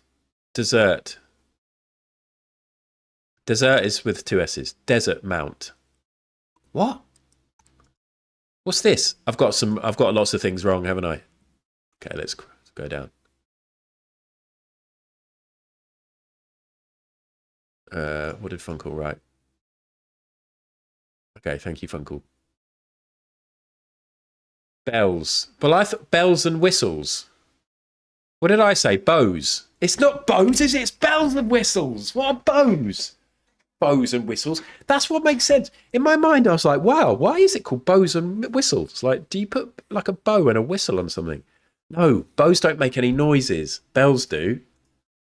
It's bells, not bows. Oh, I bet you all love that. You did. Atolls. 2 down. Atolls. Atolls. Atolls. Okay, don't worry about it. We all say things differently. Bows and whistles. Yeah. 3 down. Tears apart. Raves? Fucking bows. Bows and ribbons. Thank you, Mac.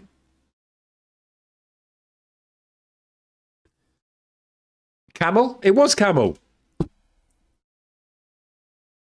Cutie. Cutie. Patootie. Sorry, that's loud. Rives. 3 down. Rives. Tears apart. Okay.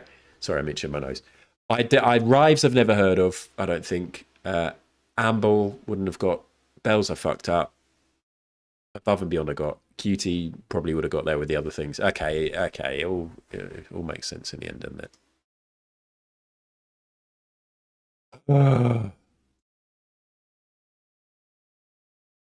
Here's the festival backwards.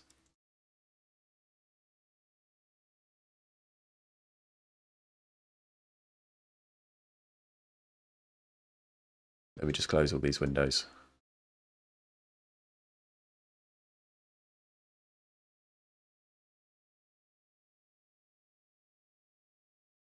Should we do one of these? No, we don't have much time.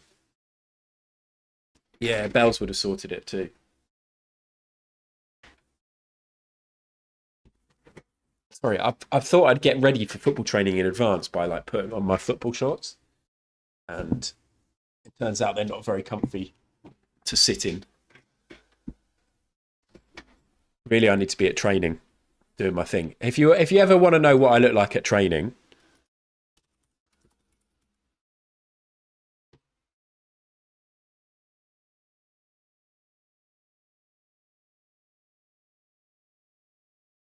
can we watch Facebook?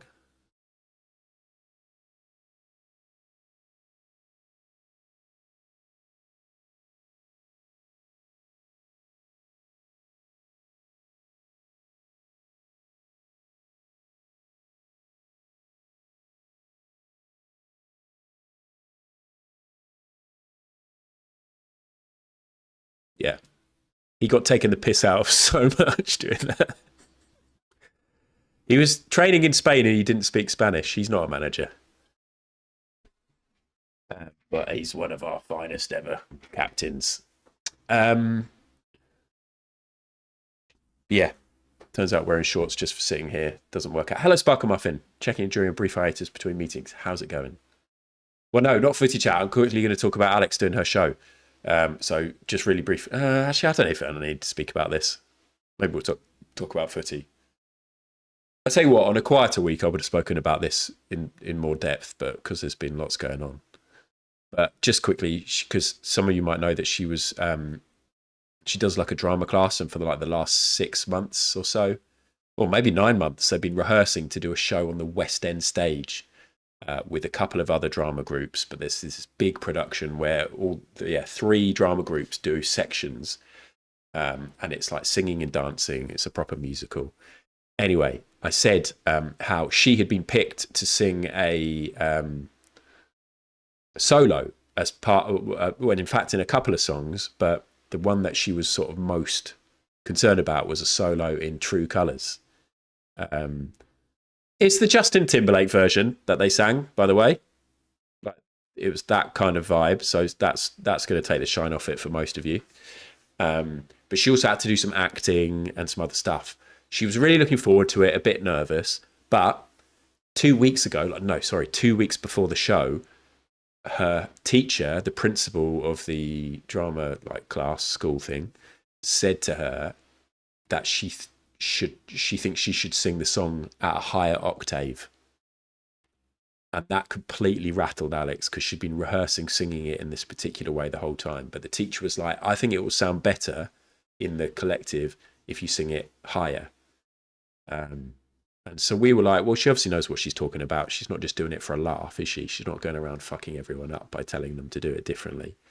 So I talked about this on the last stream about how she's kind of been bricking it, but I was really excited and I can't wait. Anyway, at the Great Escape Festival, Saturday morning, I'm hanging out playing chess in the Airbnb, and Alex is going, Hannah's dropping Alex off at her final rehearsal, her final class before the big show on the Sunday. And Hannah is in tears because Alex has been in tears, and she spent an hour and a half outside the drama class trying to sort Alex out, because she was basically having like a little panic attack and a freak out, and saying she doesn't want to do the show. She can't do it. She's never going to be able to do it. She doesn't want to do drama ever again. All this stuff. So I was just like, oh God. Oh no. And the last thing you want, I was saying to the guys, and I was saying to Hannah, I was like, no, none of this matters. Like, the last thing we want is, like, there's no pressure on us. We're not being pushy parents. We're not like, right, get her in a drama school because then she can be an actress or an actor or a like a musician and make us load of money, and this is going to be your career and work fucking hard. There's nothing like that. It's just like, go and do this thing if you enjoy doing it and make some friends and maybe build some confidence and get some great experience. So we were like umming and ahhing, and Hannah was just like, I didn't know what to do because I really think she can do it, and I think it's a good test. And as everybody here knows, sometimes there's shit stuff you've got to do or stuff you don't want to do or stuff you're scared of, but then you do it and it's amazing and it helps you grow and it gives you confidence and it's all life experience. So it was like, oh, what do we do? Because part of us, and anybody, like if somebody you love is upset, you want to protect them. So really you'd want to go, just don't worry about it. Let's just pull you out. Don't do it. And we can go home and then everything's fine. But I think we did the right thing, and the teachers did the right thing, and they were like, come and rehearse it. We'll find a solution. If you can't do it, we'll find somebody else who can sing it with you, or maybe somebody else can just sing that bit instead of you or whatever. But come in, it'll be fine. And I then spent most of the day being like, oh God, I hope it's okay, because I'm here. I mean, this is kind of ruining my weekend now. Come on, I'm here with my friends and now I've got all this emotional weight on my shoulders. Come on. But anyway, turns out she came out beaming. She rehearsed it loads and it went well, and she was happy and she was confident and she was just excited to do it. So that's really good. The next day after the festival, I got the train up to London. Alex got dropped at 9 a.m. at the theatre in London, the theatre where they do, what do I keep forgetting the name of the Phantom of the Opera Theatre, which is His Majesty's Theatre.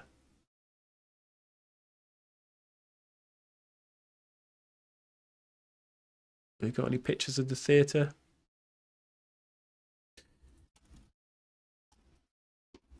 So it's like right near Leicester Square and Piccadilly Circus, and like it's proper central London. This theatre here. Oh, cool. So this would have been her view from the stage. Anyway, it ended up she was really excited to do it. And I went up there. I met my mum and dad came to visit. My sister came. Hannah's dad and stepmom and Hannah's mum and auntie came. And we all watched. And it went so well. It was so good. She absolutely fucking nailed all of her speaking parts and other bits. All of the other kids did amazingly. It was such like a uplifting thing to watch, because there are loads of like tiny little kids who are like a bit shit, but like in a really charming, adorable, funny way. There are some kids there who you could tell don't really care about doing it, but still like did it. And there's some kids who are just so incredibly talented and amazing, and you think, wow, if they wanted to and things fell for them, this could be something they could get into. And as it got to True Colours, my heart was fucking thumping, and my sister was like crying. Alex was stood up on a little box, and it got to her bit, and she sang, it was the bit where she goes, I see your true colours shining through, I see your true colours, and that's why I love you. She sang that bit in a higher octave, and she nailed it, and a whole row was crying, and it was just like, what, the best thing ever. So she then afterwards was buzzing, and we were all absolutely chuffed. And so we're really happy. She did it. She overcame the thing. We haven't scarred her for life. Because I said to Hannah at one point, I was like, wow, imagine if... Thanks, Steve. Yeah, sometimes I feel a bit weird talking about, like, I don't want to be like the proud dad, like bore off and stuff like that, but I know that's not how you feel. I was like, I don't want to inflict a trauma on her. I don't want to, like, not force, but like kind of force her to do this thing. It goes to shit, and then in later life, she's speaking to a therapist about this. But I think instead she's going to look back and be like, that was one of the best things I've ever done. But yeah, it's a tightrope sometimes. But yeah, really good. And I'm pleased we did it. So there we go. And then finally, while I'm talking about loads of stuff and how it's been making me feel, and we're sharing before we get into the game. In fact, no, should we have a little break? Let's like bookmark these things. We should really talk about Cut Burger and Cut Fest, and I missed all the amazing streams. I caught B's set, but if you missed it, am I zoomed in here? This feels like it's bigger. No. Cut Fest happened. There's loads of info. Look how amazing this is. You can buy the bootleg ticket. I think I've got info about Cut Fest here still. Is this relevant?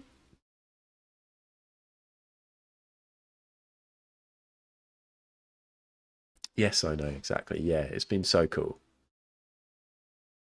£2,600 made, maybe even more than that now.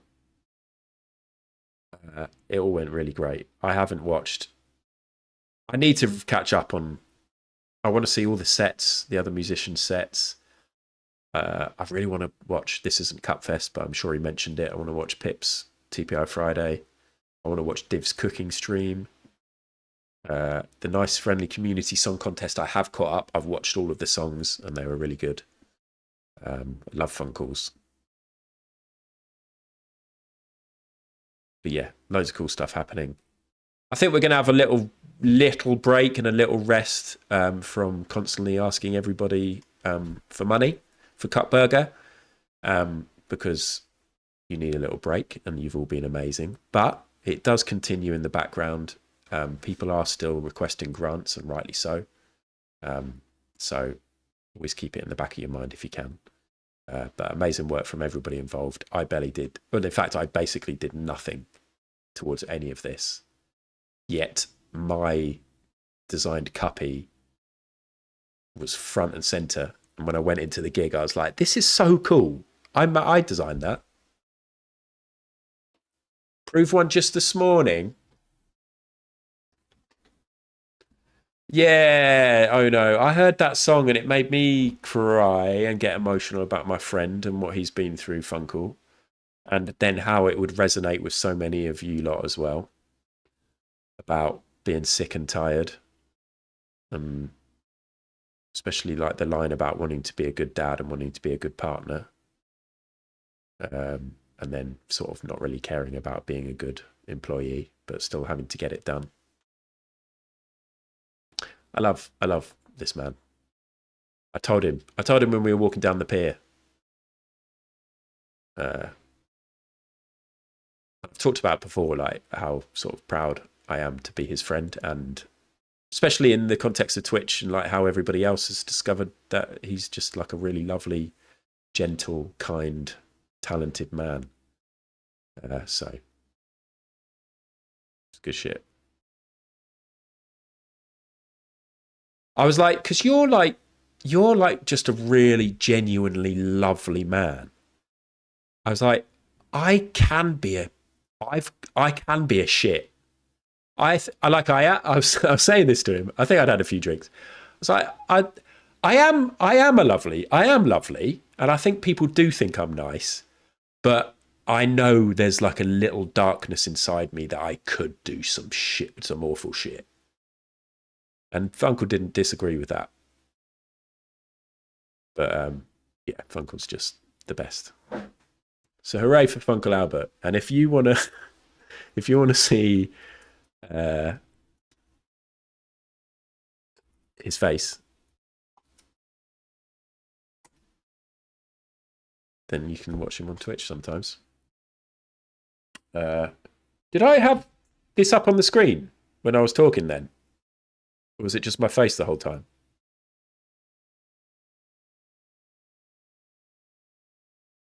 Okay, good. I've just thought for a second that I was talking about all of that without it being on there. I know, yeah. Funkle's seen that side come out where it's like the pre-planned ad is lovely because I'm like, oh, I'm going to try and be lovely here. But then when it's just instinct, then I'm fucking knocking his chips out of his hand onto the floor. That's the instinctive real ad. Anyway, Final thing before we start playing games, I might have a little break and go and get a hot drink. Oh no, and then we've got the film club, and then we've got what films we've been watching. Actually, let's do film stuff now to break all this up a bit. Oh, lovely. I loved it. I loved it when I joined the game and I ran up to you and I was jumping up and down in front of you. And then I ran up to Willow. In fact, I ran up to loads of people. And I was either jumping up and down or I was like doing crouches. It was really cool. Gav, I'm very happy to hear that. You wrote a nice message in my Discord about that. And it's made us sort of realise that we might love to get some testimonials together for the website, but we're looking at the process of doing that. If it was me, I'd just be emailing people, being like, could you just send me a few words? But rightly so, we're looking at the GDPR side of it and what we can record and what we can't, and doing it in a correct and sensitive manner so we can't get into any shit and we are respectful of everybody.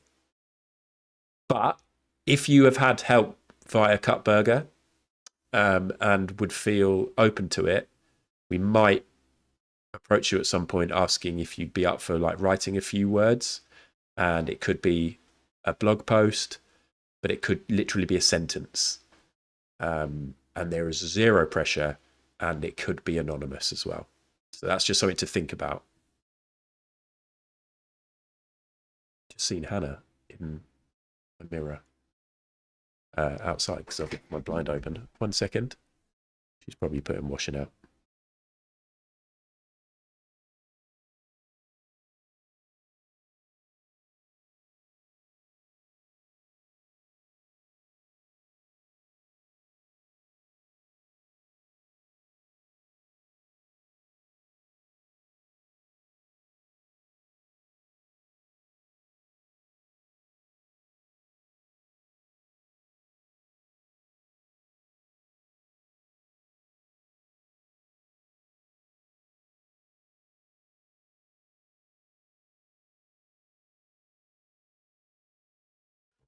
Oh dear, Kiko had caught a something. He decapitated something. But sorry, that's gross for you all to hear. It wasn't a bird. It wasn't a bird. Shall I get Kiko quickly?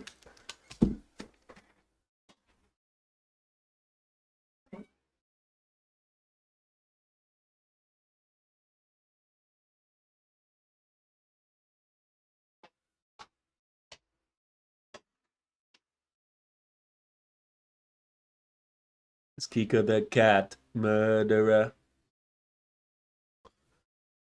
Look how big he is now.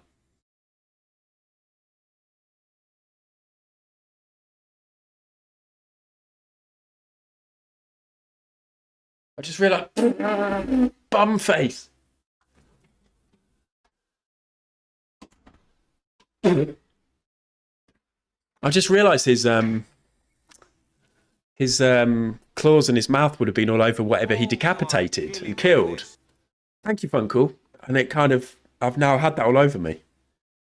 That's bad, isn't it?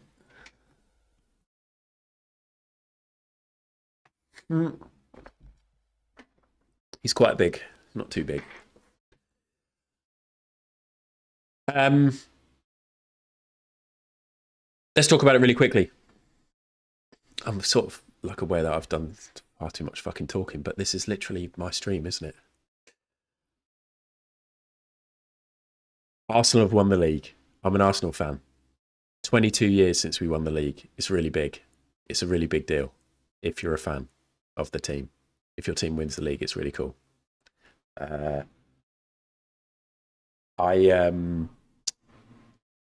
If you're not a football fan, this isn't going to be, I'm not going to be like talking about key moments or why the manager's good or my favourite players or anything like that.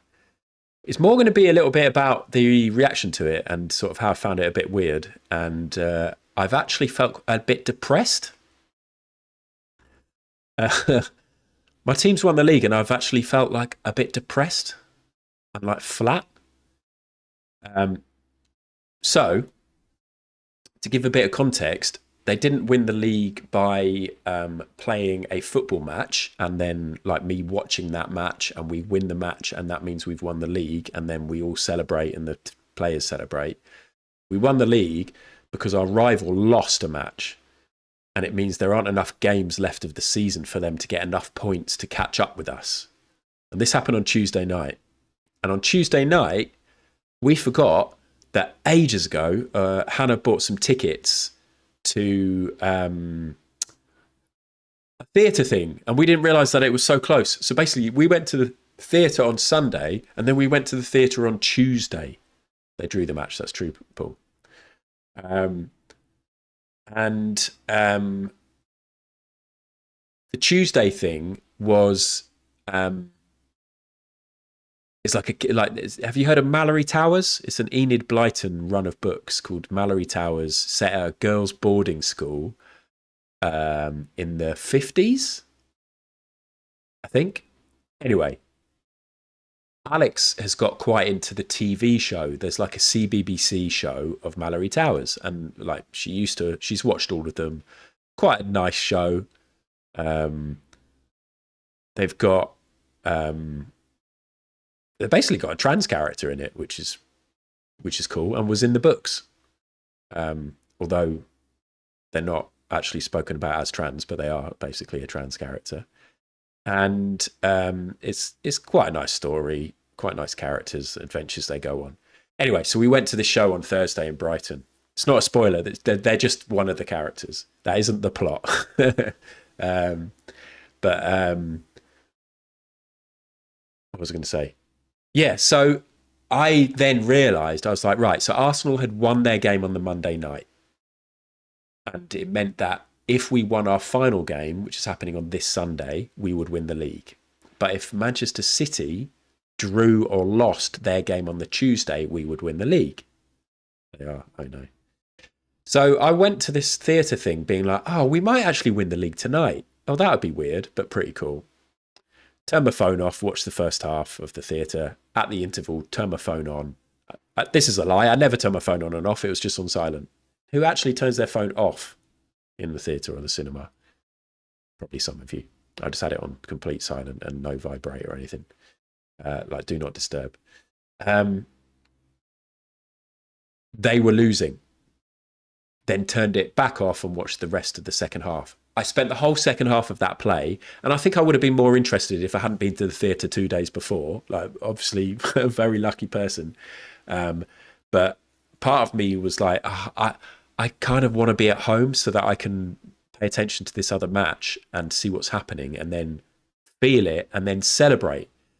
And I turned on my phone and I had a load of messages and we'd won the league. Too much culture. We'd won the league. And I didn't really feel anything and I couldn't really celebrate because I was in a theatre full of people. And Hannah was like, you can celebrate. I was like, I can't really. And then she did a massive whoop. And I was like, Hannah!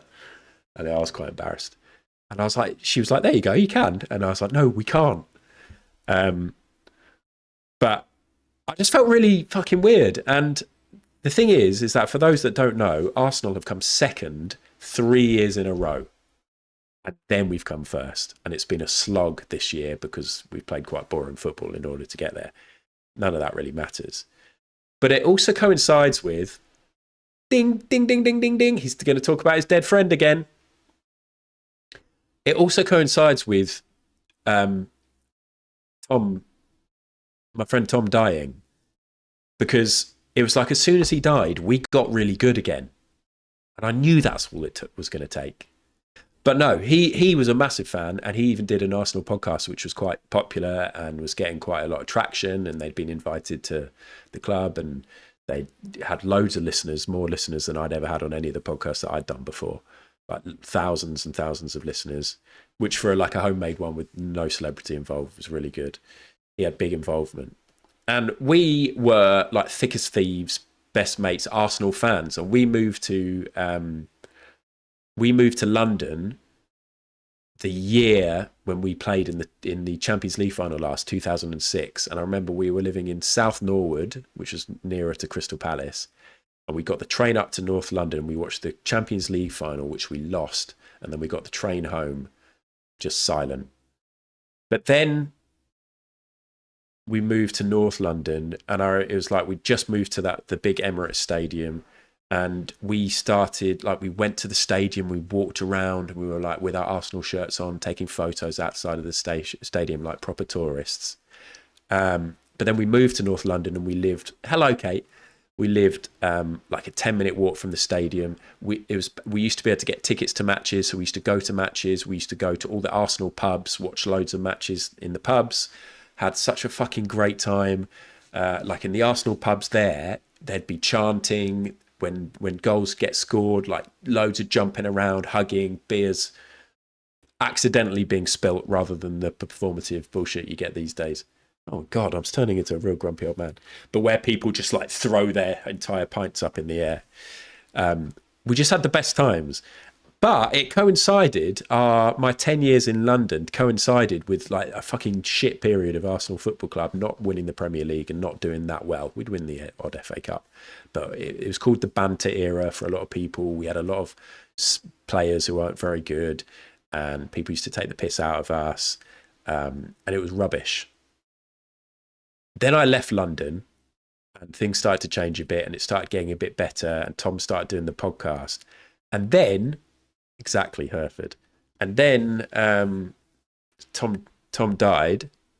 Exactly, Macaroni Prince. Nearly called you just Prince then. Tom died, and that was obviously mega shit. I've spoken about that loads. And weirdly, the season straight after he died, we started playing really good. And we started nearly like... randomly we had this title charge, and it looked like we were going to win the league, and a load of us were like, oh my God, Tom's missed this, but maybe like bullshit, but like this is for Tom, he's died, and now we're just going to win the fucking league. We didn't. We came second. The next season we had a title charge, we came second. The next season everybody's like, ha ha ha, they're bottling the league, they can't do it. We came second. This season, we've gone to come so far, then we had a blip and it looked like we were going to lose, and people were like, ha ha ha, they're going to bottle it. People like really don't like Arsenal fans or Arsenal for some reason. Well, I understand a lot of the reasons. It looked like it was going to go to shit.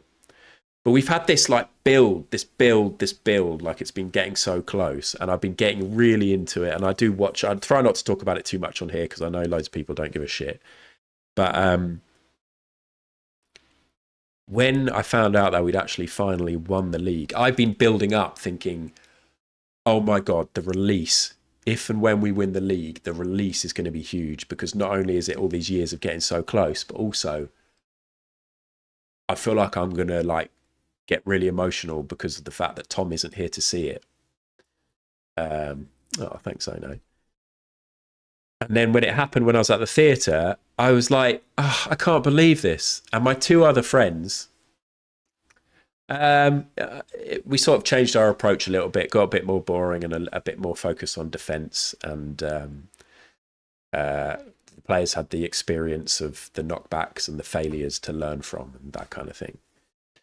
But I was like, I felt really like gutted that we'd won the league, which is so stupid. But I was just like annoyed. I was like, I've been building up what this is going to be like. I was picturing me being with Dan and Alex, or with Funkle and my friend James, but Dan and Alex who'd done the podcast with Tom, and for us to have this cathartic moment where our team wins the league and we all like hug and we're delighted, but also we like raise a glass to Tom, pour one out for Tom, have a little cry. And instead I was in this theatre and I couldn't really experience it. And I got home and my two mates, Dan and Alex, were in London. They went to the celebrations outside the stadium and had a really amazing time. And I was just at home. And I found myself feeling like really flat about it. And then I was like, I'm just so gutted that Tom isn't here to see us winning the league. And I got sad about that. And then for the next few days, every day I've found it really like it's brought up all of the feelings that I had when he died and how shit it is that he's died. And I've like messaged his wife about it and offered to take his son to the parade, the victory parade thing on next Sunday. And I've just felt really depressed and down about it. even though it's like an amazing thing. But I think it's because I haven't had the chance to like really let go and celebrate it. And basically, this Sunday's the final league game, and I'm hoping to be in London for that. The next Saturday is the Champions League final, and Arsenal are in that.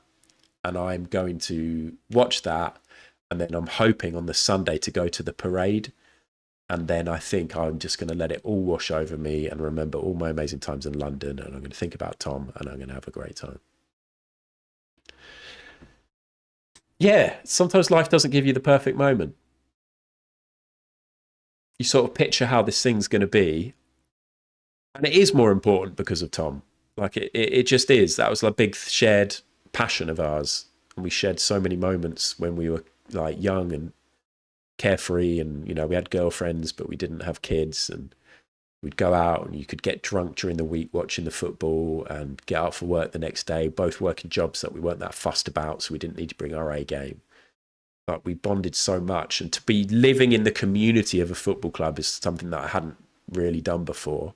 To like walk the streets and that most people are Arsenal fans and there's a big Arsenal community. And also, if any of you saw like the celebrations in the streets in North London on Tuesday and Wednesday, it's like such an incredibly diverse fan base. And the fact that you get, when you have large gatherings like this, you could often be like, is there going to be trouble? But it was just joy and like a release of 22 years without winning.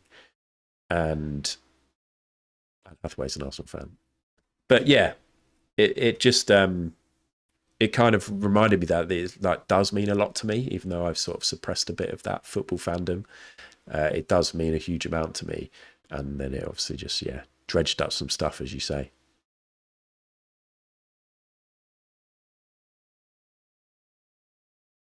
Yeah.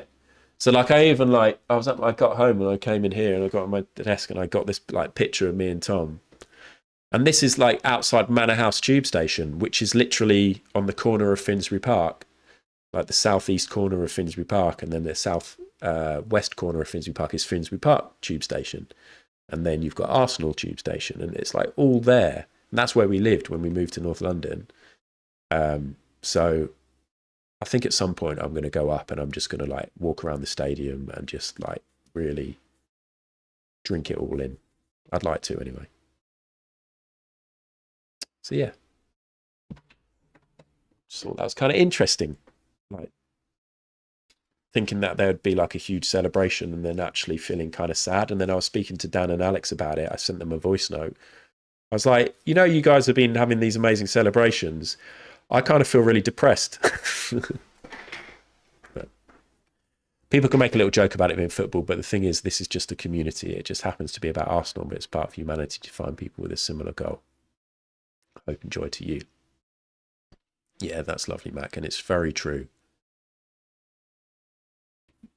I think that's the thing for a lot of football fans, is like the sport itself is like second to the ritual, the community that is found within a fan group. Like like for a lot of people, the ritual of getting up on a Saturday, going to the pub beforehand, seeing your mates, and also for like a lot of men in particular who maybe don't feel particularly comfortable expressing their feelings or getting a chance to go and commune with other men and get passionate about something and release tension, maybe anger, like even shouting at the opposition team or shouting at the referee, like using that and expressing that in like a kind of a safe place, better than like keeping that all inside and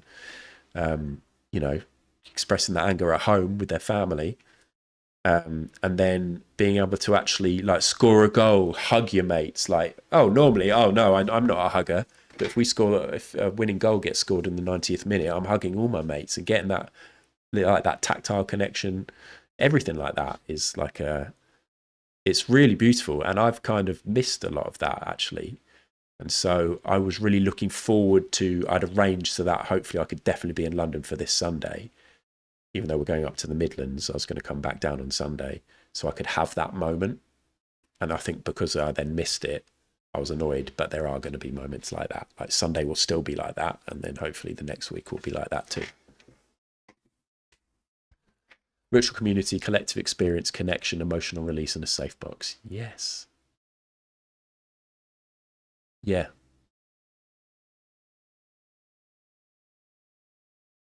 Oh, Gav, like there are so many videos of Arsenal fans in like Kenya, or Nigeria, or like I don't know, like Poland. Like there you go, there's 3 countries. But just incredible scenes of fans celebrating all around the world. And it's a funny old thing. And a lot of it's broken. And of course it's been swallowed up by petrostate billionaires and capitalism and just running players into the ground. But there's still so much beauty in it, and yeah. Yes, Wellesley.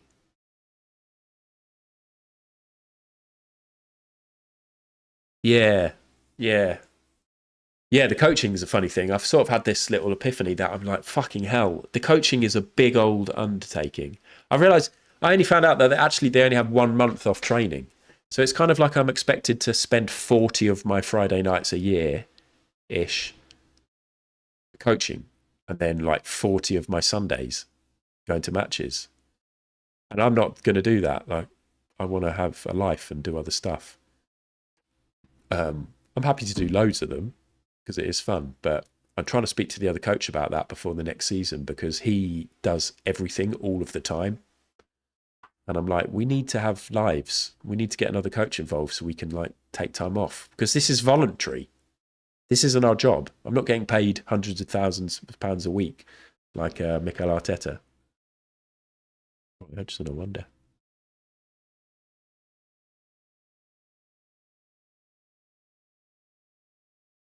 Anyway. Oh shit, the cup.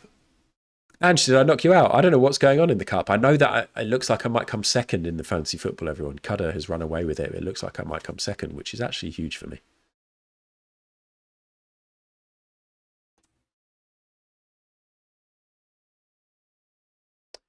Anyway, for those of you that aren't interested in football, I hope you can enjoy and understand the sort of larger conversation around it. For some people, it is everything for them, and it's the only way that they can get like that community feeling, or have those relationships and friendships.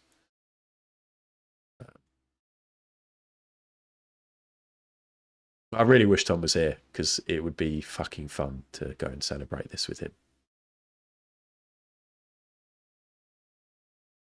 I'm not trying the semis. Am I in the final? Do I win anything? Right, let's move on from that. Thanks for listening to me talk about all the things I wanted to talk about. Let's watch 2 minutes of the film Alive. Do you remember the film Alive? Well, we've just got to the bit where they start eating each other, and we're going to watch more of that right now. 2, 2, 2, stein, bu, isnan, 2. Watching film in 2 minute chunks. Hold on a sec. So I'm in the final against Addy Philly. Addy, are you here? Thank you. Oh no, and thank you, David. Thank you, Gav. Thank you, Funkle. Thank you. Addy, I'm up against you in the final. So this, nobody really cares, but look. Hold on, that's might dox some people. Basically, I knocked out Pete, and then in the quarterfinal I beat Amy, and then in the semi-final I beat Danny. I don't want to say the full name there. I know you're somebody on Twitch, but I can't remember who.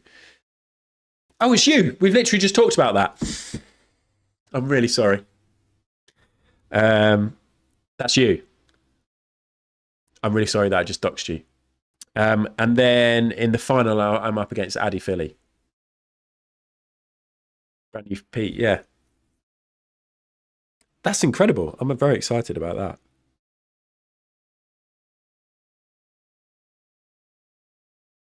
Tonkel in our little Duke's Memorial Cup. I'm against you in the final. That would be good. Oh no. Anyway, sorry, here's 2 minutes of Alive. Ready? Ready, ready, ready?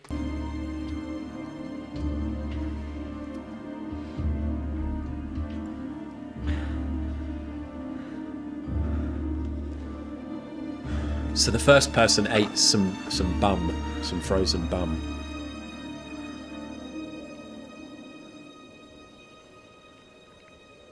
Somebody take this.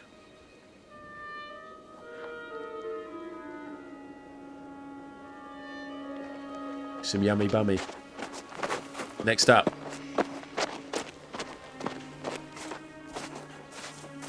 Imagine if he just went straight for nose. Bum. It's bum again.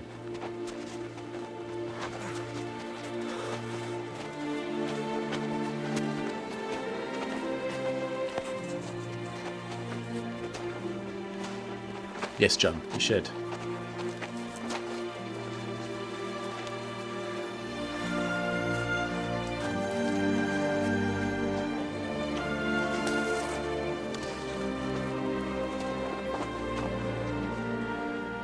Bum and snow.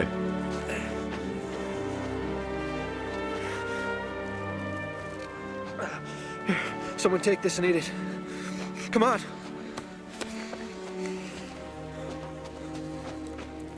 I'll tell you one thing. If I have meat in my belly, I intend to get something done. Okay.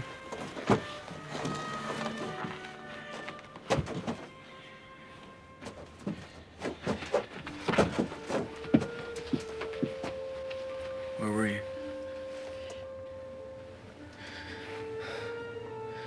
You didn't take from my sister, did you? No. No. I wasn't a woman. I'd eat your sister. Ah.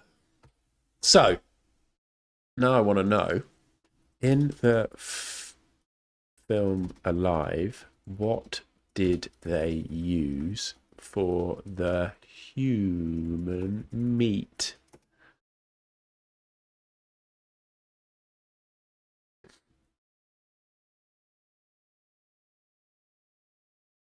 I want to know, is it tuna or pork? Or it looked a bit like pork. No, I don't want to hear the actual stories, the real stories. I want to know what they actually ate, which was human. Did it say turkey jerky? Where did you read turkey jerky?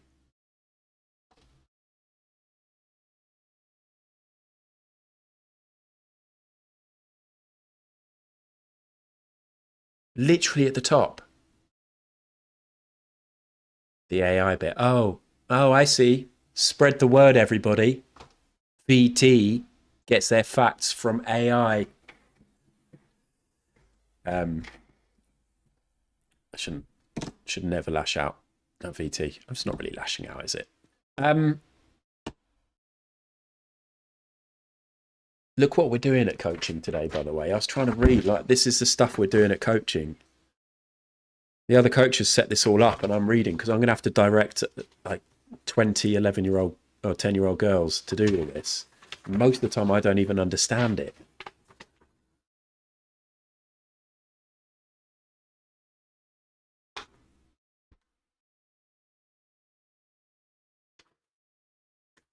We'll get there.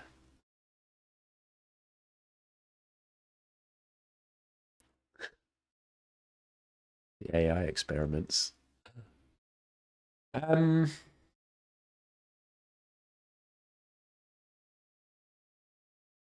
Okay. Now we're going to talk about the film I watched yesterday. And then I'm going to go and make a drink. And then we're going to play the new game. So we could have a little, like, shake out. We've listened to Ad talk loads. And then we're going to watch him play a game. Yes, John. My idea for joining the coaching team was just to be somebody who helps out and brings vibes and like checks on the well-being of the kids and like it's like, hey, how you doing? Oh, well done, and keeps morale high. I didn't expect to ever need to learn about tactics and coaching properly. because they had 2 good coaches, and then the day I joined, the main coach left, so suddenly I was promoted. I get no money for it. Which, you know, it's not like a good promotion. Yeah, I just felt like there was lacking good communication between the coaching team and the parents, and then also somebody to just like make it a bit fun. I'm not trying, but you know what I mean. Like, hopefully you know what I mean. Right, 50 films. I'm trying to watch 80 films, but this says 50. I'm all over the place now. Where even is this? Here. Let's find out what film I've watched this week. I haven't watched many films, so now I'm going to watch 80. Let's find out which films I watched this week, and if you don't like my opinions, don't hate me. Hold on, I'm not actually ready. What's the link? There it is. Right, I've now watched 41 of these 80 films since we started this challenge. The last few weeks haven't been as prolific. Yesterday, I watched... Oops. Recommended by Wasps Kill Bears, released in 2019, I think. I knew it had a 9 in it. A documentary film, Oscar nominated. Any guesses? 2019 Oscar nominated documentary recommended by Wasps. Some of you will know because you've just seen it on the list.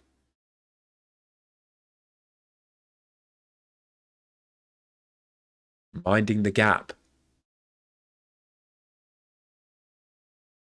Did you look? Who's seen Minding the Gap? Has anyone seen it? I don't think I'd seen anybody on Letterboxd. I don't think anybody else had seen it. As in, nobody had like rated it that I follow. I only follow about 7 people. Nice. It was so good. I didn't like. Basically, I thought it was a skate documentary, and I think it started out as that. It's like three or four friends. No, 3 friends, isn't it? These are like the 3 main people. And Bing Liu, the director, is also one of the kids. And it's loads of cool skate footage. And it starts out as like a skate documentary, but then it turns into something a lot bigger than that, focusing on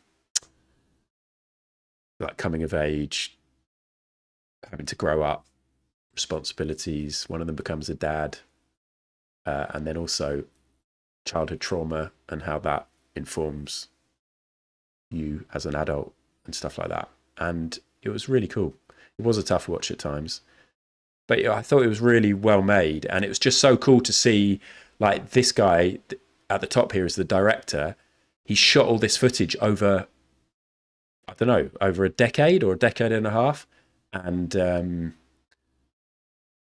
shoot all this skate stuff and then to have that in his archive and then to turn it into this Oscar nominated documentary that isn't just about skateboarding and some friends is really cool. And obviously, you know, it can't literally just be a load of archive footage. It has to be constructed well as well. And it was really good and I enjoyed it a lot. And I watched that yesterday. I recommend it. I wanted to watch... Oh no, it's because I found out that on Prime Video they have that and they have Exit Through the Gift Shop, which I haven't searched very hard, but I haven't found quickly. So I'm going to be watching Exit Through the Gift Shop pretty soon, which is also only 86 minutes, so that is a treat. Desperate to watch Dinner in America, but I haven't found that yet. And when I say I haven't found it, usually I'm in a bit of a rush. I'm like, oh, I've got 2 hours, I could watch a film. And I go to my TV and I type it in. I type it into my smart TV, and if it's not immediately available through Sky or whatever, then I don't look anywhere else. But yeah, if you fancy if you like skateboarding, then it's fucking cool because they are really good skateboarders as well. If you like a documentary, I'd recommend it. Films. Okay, I'm gonna go to the toilet. I can feel the room heating up. I'm gonna move the fan so it's facing me. Speaking of documentaries, while I go in the toilet and get a drink, shall I put on one of these short documentaries while you lot have a little break as well?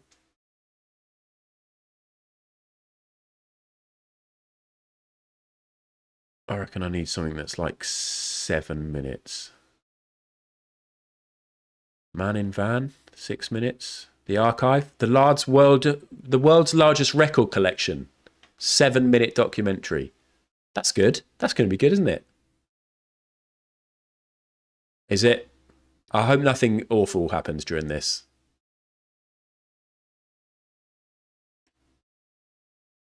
But I'm going to go and I'll be back within 7 minutes. But use this as a chance to stretch your legs, go to the toilet, get yourself a drink, look outside at the beautiful weather, and then come straight back into your device.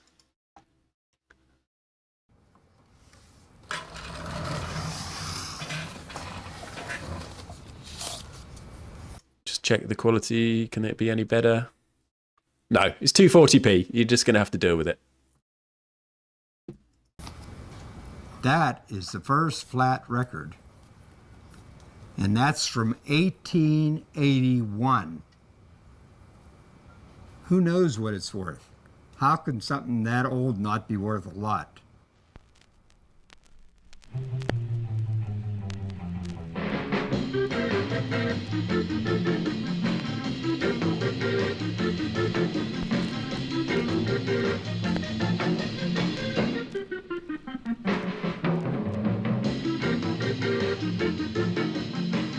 I have about 1 million albums in the archive,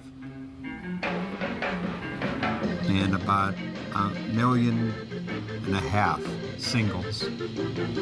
The Library of Congress did a study on the merchandise that I have in my collection, and from 48 to 66, they decided that only 17% of that music is available to the public on CD.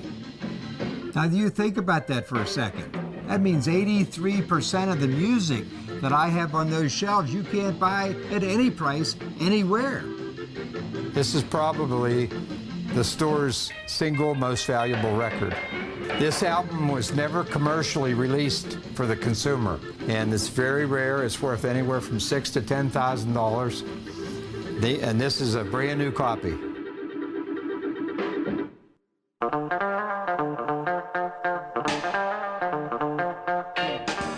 Well, I used to be a salesman on the road for Morris Paper Company, and while I was out on the road, I always kept my eye open for recordings and music, and I acquired this and that, and I used to meet collectors and used to trade a lot. Any way I could get the records that I didn't have or that I loved, I did that for years and years. So we just bought a new house, and he would keep coming home with records and more records and more records. So after he had about 60,000 records or so in my basement, I said, look, here's the deal. Either you go open up a store or get rid of the records. And he said, oh, okay, I'll do that. And I said, if you want a name, call it Record-Rama. To become an archive, you had to maintain a collection of 1 copy of every recording you ever got. So I would never sell the last copy of anything. That's why it was an archive, and it still is an archive to this moment. People come in here once in a while and they ask for a song, and my eyes light up and I feel like I'm part of the human race. That happens rarer and rarer and rarer every day.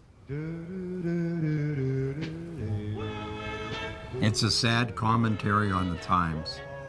I've spent the last 10, 12 years trying to find a home for my collection, and basically nobody gives a damn. And I mean that from my heart. I'm going to be 69 years old in September. I've given my whole life to this, but I have to give it up. What really makes me want to save this collection is the world is dead out there. They have their ears closed. They don't understand what's going on at this moment. And it's going to take them 10, 15, 20 years to wake up and realize what they missed. The music is 100 times better on a vinyl album. And I've had problems with all the kids. They don't believe me. They don't think that's true. First of all, just imagine this. They move the music by computer, and what they do is they chop off the highs, they chop off the lows, and then they compress everything. How could that possibly be equal to the open sound that you get on a record with the basses and the highs and the fullness in the middle? I mean, there's no comparison to what they're selling for music these days. The days of vinyl, as we used to know it, is pretty well over. It's a shame. It breaks my heart. Just the thought that someone could actually achieve what he did, and I guess be able to collect everything that's here. It's quite a tribute. It's heartbreaking to see that the world doesn't care or give a damn about saving it for future generations. That I sent wave after wave of my own minute. But I am not going to throw my life away because everybody out there is sleeping. I've already given my life to this collection. If nobody out there understands what I've done and what I have and what I've offered, then we have to give it up. Music was my first love, and it will be my last. Brandon, hello. Music of the future. Hold on a sec.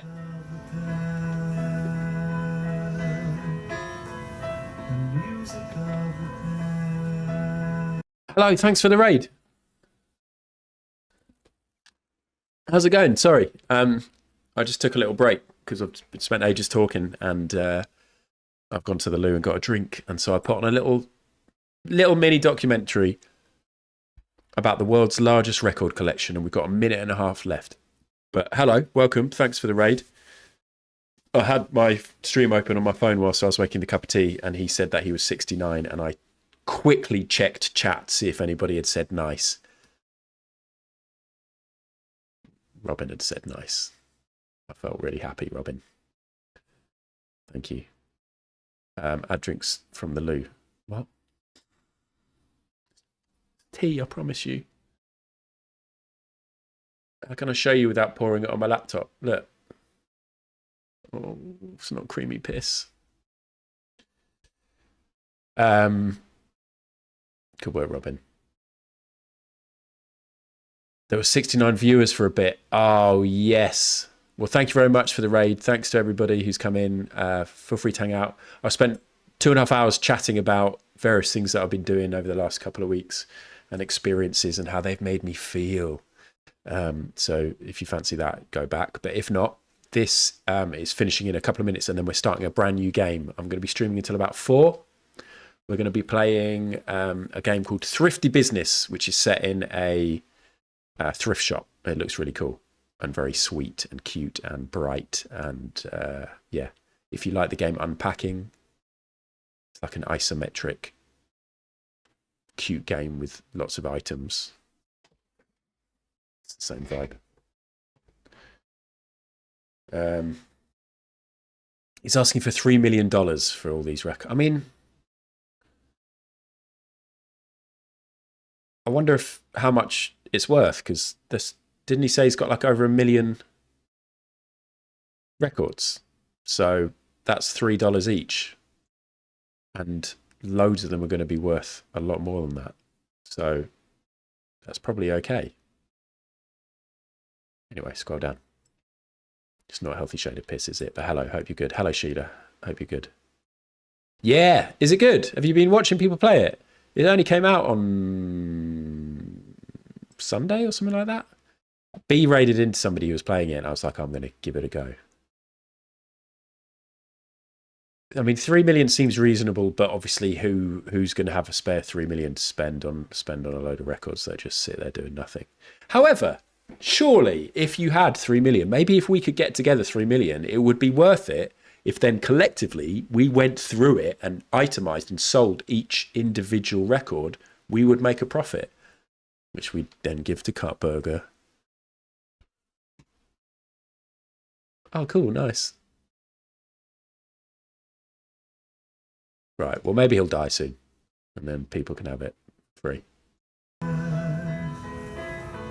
Anyway, last minute and a bit of this, minute and a half. Oh yeah, to sort out 1 million albums would take quite a while, wouldn't it? I love that kind of project, though.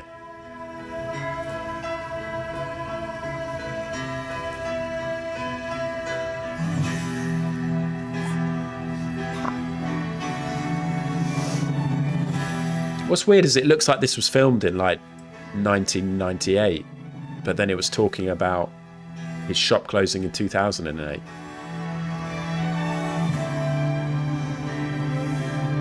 Oops. No.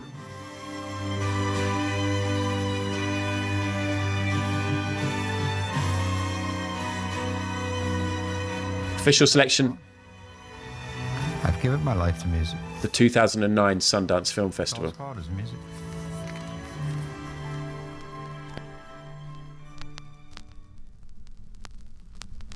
Is this not... Surely this isn't the whole thing. Can you submit a 7-minute film to Sundance? Let's see if this is actually just a shorter bit of the whole story.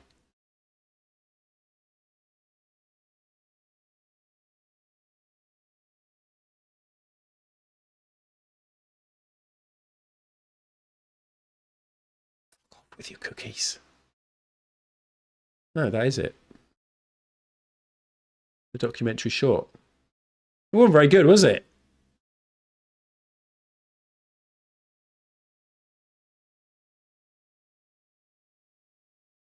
Just a man chatting.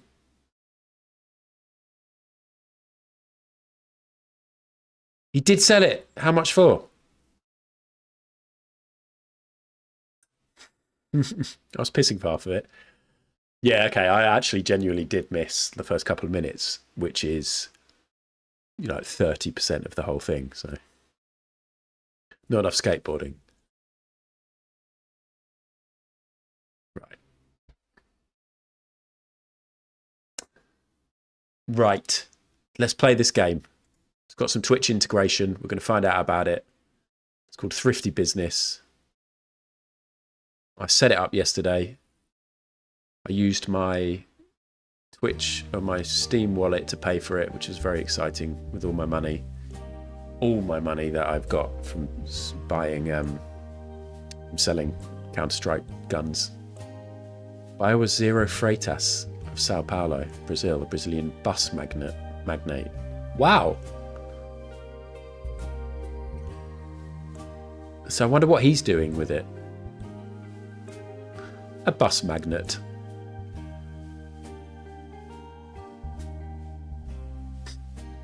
Definitely.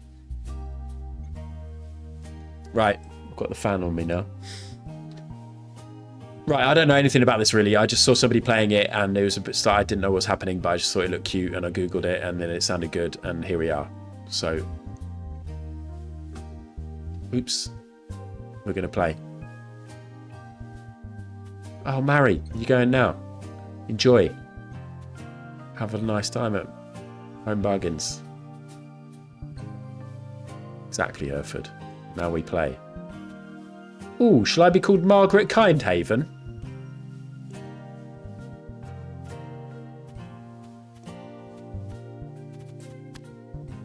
Well, let's change. I'm gonna be he, him, just for the ease of me referring to myself in the game. And I'm gonna be called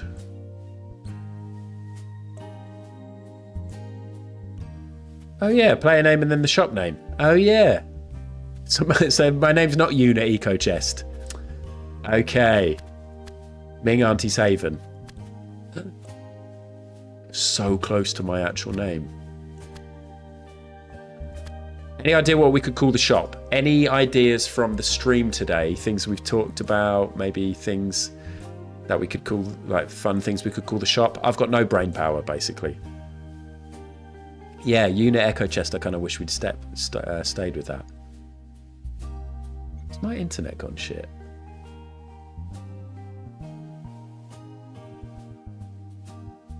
Oh no, there we go. Addendums. Cup thrifter. Thrifting the cup. Shitty stick. Addendums is good. Hello, welcome to Addendums. Ad speaking. I'm just going to be called Ad. And it's going to be called Addendums. Hello, welcome to Addendums. Ad speaking. That's a bit much, isn't it? Hello, Addendums. Addendums. You're through to Addendums. It's Ad. Yeah, we'll work on it. Tokyo Thrift. I like Tokyo Thrift. We're doing this. We're not going to skip the tutorial.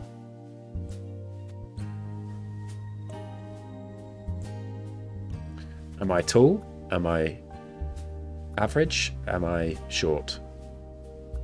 Add addendums. I'm tall.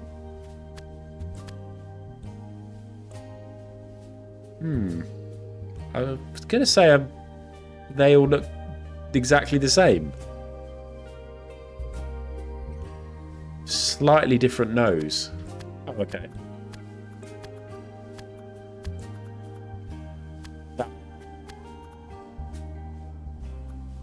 Oh, yes. I'm going to wear a beanie.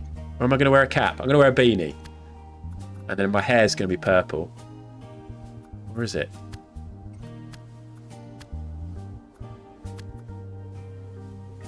Well, that's closest to me right now, right? Green hat. Some grey hair.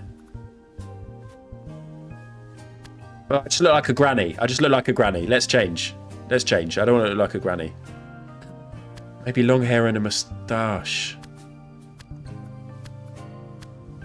Purple, long hair and a moustache. Okay.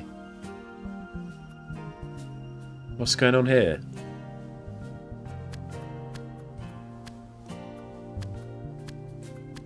Freckles? Beauty spot. A little cap. Well, that does look like me, but I'm not. I'm now living vicariously through the game. No.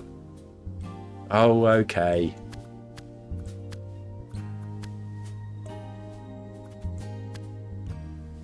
Well, I don't have any of these features. Well, I guess I have freckles. It's just fucking. It's like I'm playing Dweeb Simulator, and you're all like, "Oh yeah, that looks like you."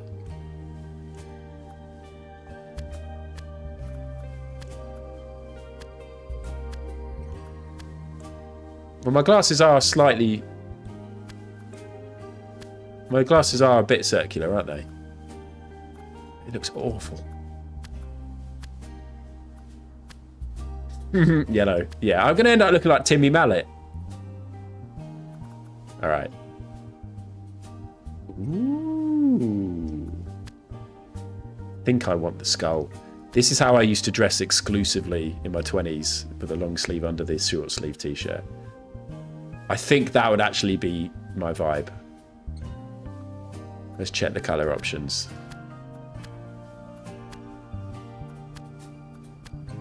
I think I want that. I think we like the mixture of different colours.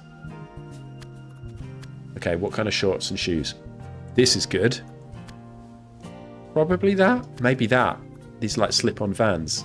Although I don't really want that colour shorts. Although we can mix it up. Oh, you can't see me. Sorry, should we move my camera?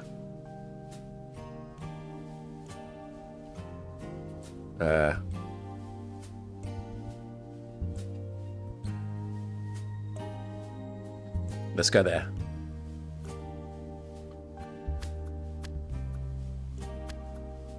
I think I like this.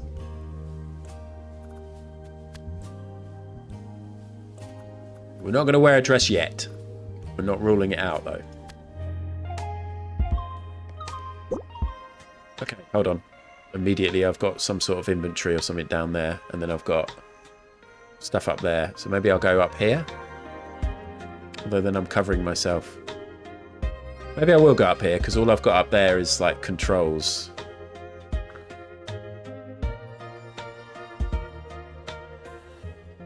Where am I? There we go.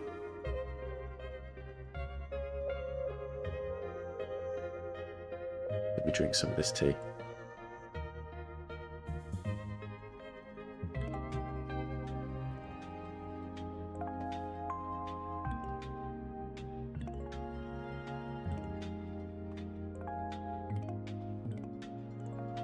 Sorry, I've got distracted by reading messages. Okay. Good day, my dear. We finally meet. Nice to meet you, says Ad. I like Ad. Do you think this should be my new profile picture? Also, is this really loud? Let me know if it's too loud for you. Hello, Cherry.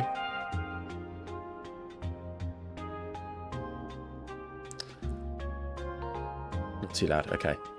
I really like this person here that we've made together. Sorry, so Ingrid says, good day, my dear. We finally meet. Nice to meet you. And then Igor sneezes. Hello to you too. Oh, don't mind him. This is Igor, my iguana. He always tries to steal the show. I'm glad I finally found someone to buy the store who isn't after a quick cash grab. I've been wanting to move to the big city for years. You see, the sentimental old lady got too attached to the locals in this small corner of the world, but I just need something more. I trust you take good care of the store and people here, and I can finally start my new life in London. Shout out London. That sounds very exciting. Thank you so much for giving me a chance. Grunt. Oh, shush. Please, have a look around and make yourself comfortable. Okay. Move the camera with WASD or the middle mouse button. Okay. Okay, so we can zoom out. We can scan around. Then what? Do we click on stuff? Looks a bit chaotic. I mean, it's not too bad. It's not too bad.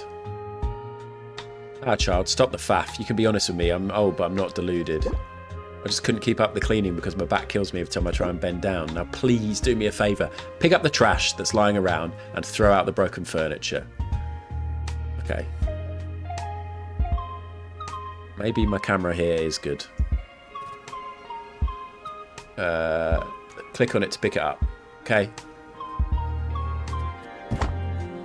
Oh, yes. And then pick all this up.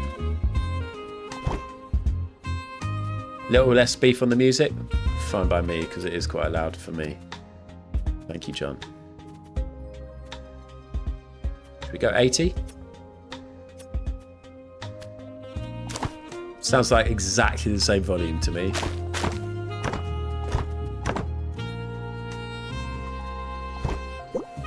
Excellent, you better get used to this. Customers will always make a mess when you open the shop. No problem, I like keeping everything clean and tidy. Ah, you're already one step ahead of me then. I always despise the bloody clean-up in the evening. Oops. Well, I'm already bored by seeing all these clean floorboards. We should add some furniture to showcase your goods. But how? I don't think the town has a furniture store, does it? Don't worry, there's an app that lets you access the second-hand store I used to order furniture for just a few quid. I really can't stand these blinking screens, but well, with my old back, it was more convenient to get it delivered. I don't know, Cherry. You should try it out. It is based in London, so... Or they just mentioned London. Yeah. And bloody and faff. Good point. You should try it out. Pick something you like. Okay, open the furniture shop from your phone. Buy 2 shelves. How much money have I got? 150. I don't really like the look of those, and these ones are cheaper. Let's get a big one. And a small one. Huh. Interesting choice. Seems like Igor likes the furniture you've picked. Why, thank you.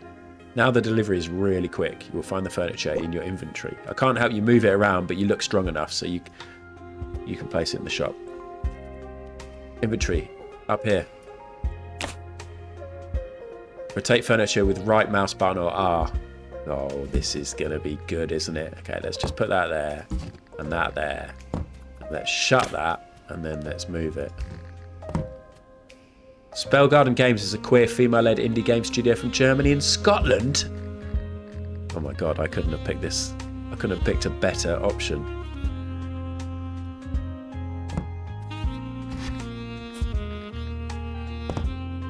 Are we doing that? Just a bit empty, don't you think? Yeah, I haven't really had the chance to buy any stock yet, Ingrid. Oh, ad. You've still got a lot to learn, I see. There's another app that people use when they want to get rid of their old things. Thanks, Ingrid. So just buy random items. Of course not. The app will show you a sneak peek of what is in the boxes so you can decide what kinds of things you want to sell. There will be new offers every day. Now go and buy a box or two so we can get started. Open the box shop on your phone and pick a box you like. This is exciting. Oh, it's down here. So Cora. Oh, okay. So we've got Cora. It's got accessories, books, and a bag. August has got witchy stuff and decorative stuff. Sawyer's got cooking stuff. I think I want this stuff. So I'm going to claim this. Do I have to say a price or do I just claim it? What's this? Is this like a donation as well? Am I taking all the stuff? Oh, that one they want $25 for. And that one they want $35. Okay, so sometimes it will just be donations and other times it's selling. Yeah. I might buy the witchy decoration stuff and then let's leave it. Spiffing! A well-sorted shop will be more attractive to customers, so just make sure you group similar items together. You can move the boxes around, but put them away when you open for customers. If those Muppets trip over, they'll try and take you to court. Okay. Yeah. Has that happened before? What? Oh, don't mind me nattering. Just go ahead and display all of your treasures. Okay, unlock your goods. Unbox items by clicking on the box. Move the box with the right mouse button.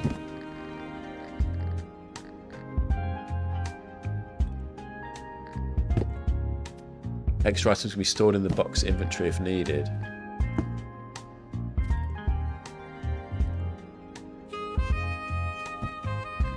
What? Okay. Duck backpack. Oh, we can have backpacks by the door, I reckon. Oops. Backpack. I love these backpacks. Bow tie. Top shelf. Simple bracelet. Watch. These are like accessories. These are bags. Book. Some books on here. Mockingbird book. Cool fungi book. Oh, that's a bigger one, so I'm going to put that on that side. A Furby, like a little Furby. Let's put that up here because it's like a soft item. Slippers. Yeah, this is a great game.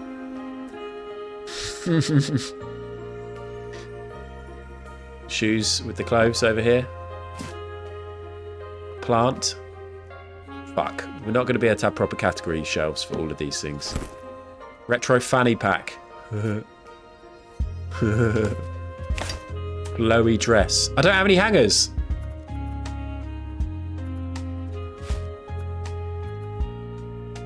So hold on. So this is my storage. Okay, so it's showing me I can store that because I don't have anywhere to put it. I could sell... What? Oh no, that's to buy more storage. Okay. So I can have loads of stuff in storage and then I've got random items here. So what have I got in here? Pineapple vase can go there. I love the pineapple vase. I want that. rail. A pear-shaped vase. A bulbous vase. Another bulbous vase. A lava lamp. It's gonna have to go up top. Over here.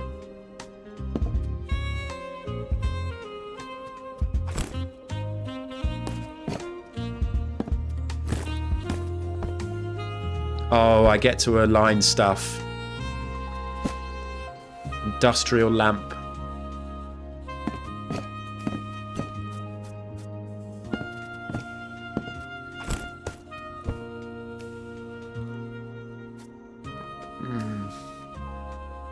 Don't know how I want things.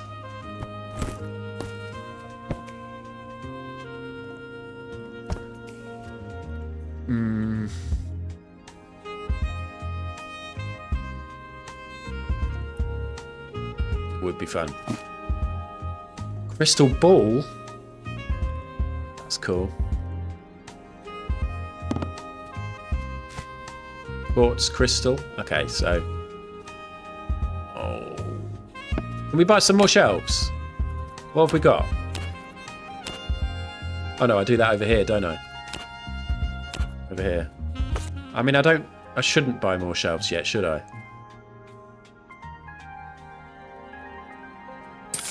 I'm doing it. I've done it. Maybe controversial. Well, look, people, that's the cooking stuff. So where do my shelves go now again? Here.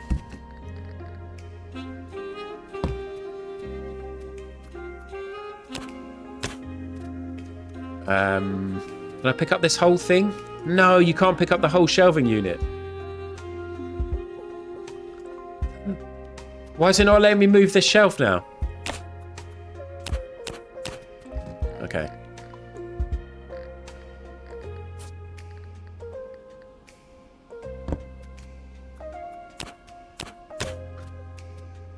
So, change of plan. No. Can I not pick up the individual item? Maybe you can't pick up an item once it's placed unless it's sold.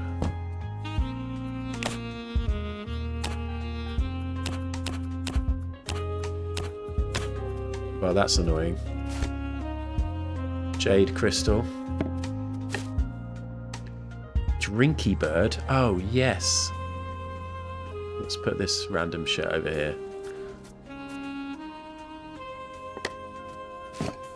Metal candle. Another candle. T-shirt has to go in. Yeah, I should have got a rail. Lumpley's a gamer. Lumpley knows shit. Now what? It's good to see this place live. I must say, you have quite good taste.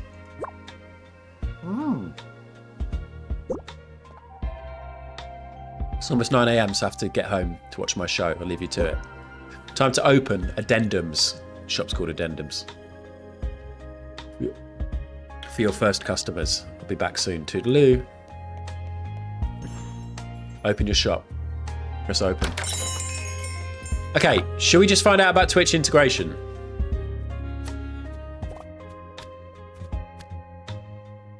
Not connected. How do we connect?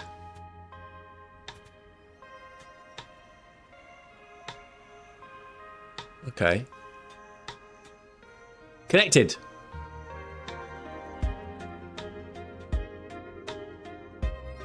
Exclamation mark visit. Somebody could try that. I don't know what else you can do. It says allow exclamation mark trash. Max chat visitors per day 5. Let's do 7.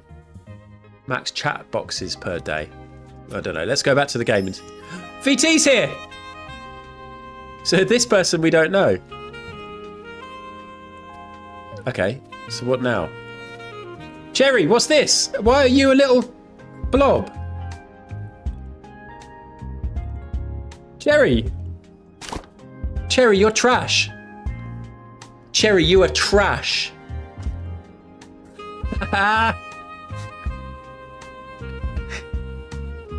Cherry, you're trash. No. Okay, now what? We just stand here? Cherry's waiting to come in again. You have to click play. Oh. Oh my god. Look at you all. I said max 7 per day. 1, 2, 3, 4, 5. Sorry, 1, 2, 3, 4, 5, 6, 7. That's it. It was you. So this is you lot. And on the next day, we can have other people joining. Well, this person's taking that vase. Let's see what you will buy. It's too many people, isn't it? Cherry's gone. Look at David's spotty arms. Alright, so it's only Platty and Mac who are buying something. What do I do? $12 for the vase. Hold on. Who's this person? It's not Platty.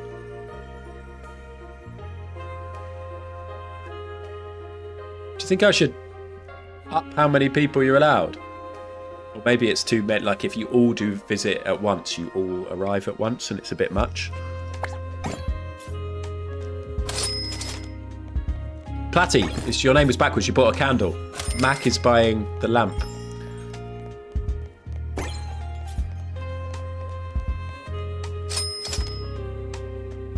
Hereford, you're a banana skin. Mac, let's drop trash. I'll let more of you visit in a minute.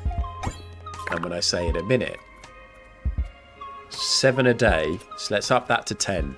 I don't want it to be every day all 10 of you arrive. What else can we do?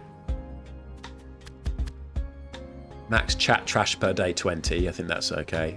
Only 1 piece of trash per person. Allow trash only when the shop is open. No. Yeah. Well, no, let's see. Let's see how it goes. Random chat box donations. I don't know what this is. Exclamation mark box you can do. We'll do 5 of them.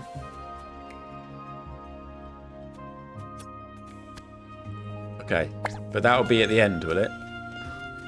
Belligerent, you're a packet of crisps. VT, you're trash. So we can get some new visitors if anybody wants to visit.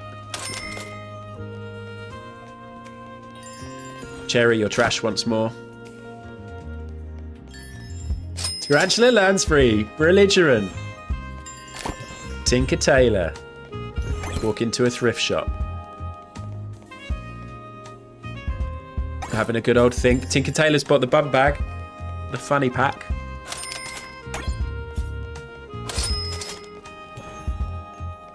Now, I'm afraid there's only 10 per day, and this is my first day. It's nearly over. So tomorrow we can have another 10 visitors from chat.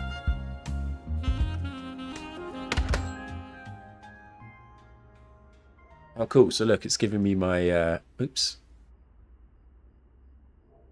It's giving info here.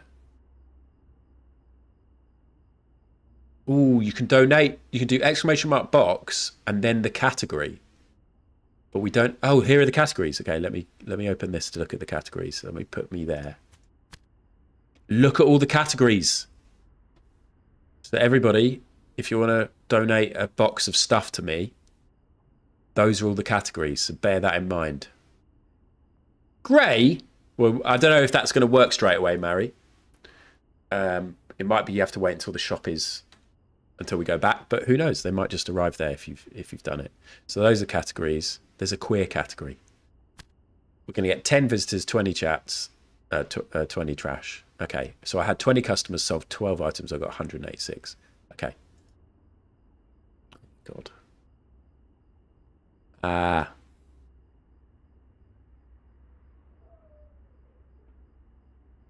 Where was I? Like here-ish?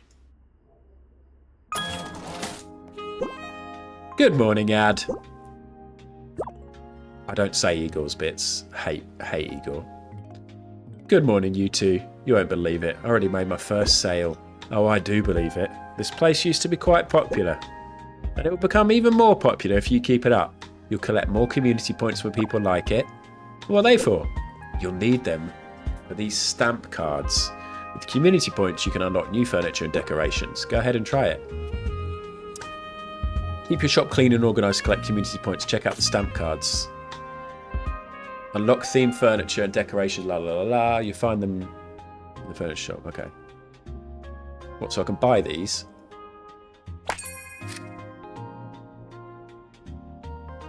Okay. I've got rail and whatever that is. Am I buying these? What's happening here?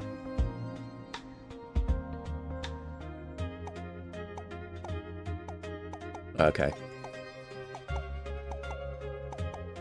Okay, thanks, stamp cards, I guess. This is great. I can't wait to customize the shop. Can already imagine it. Oh, But all of these decorations will never fit in this small space. Well, you should expand into the other rooms if you need more space. Once you've saved up a little, you can buy a shop extension. Right now, I have to go. My bingo group is waiting for me. I'll be back once you have expanded the space. Bye, bye, bye, bye, bye, bye, bye, bye, bye. Oh, look, 150 to expand.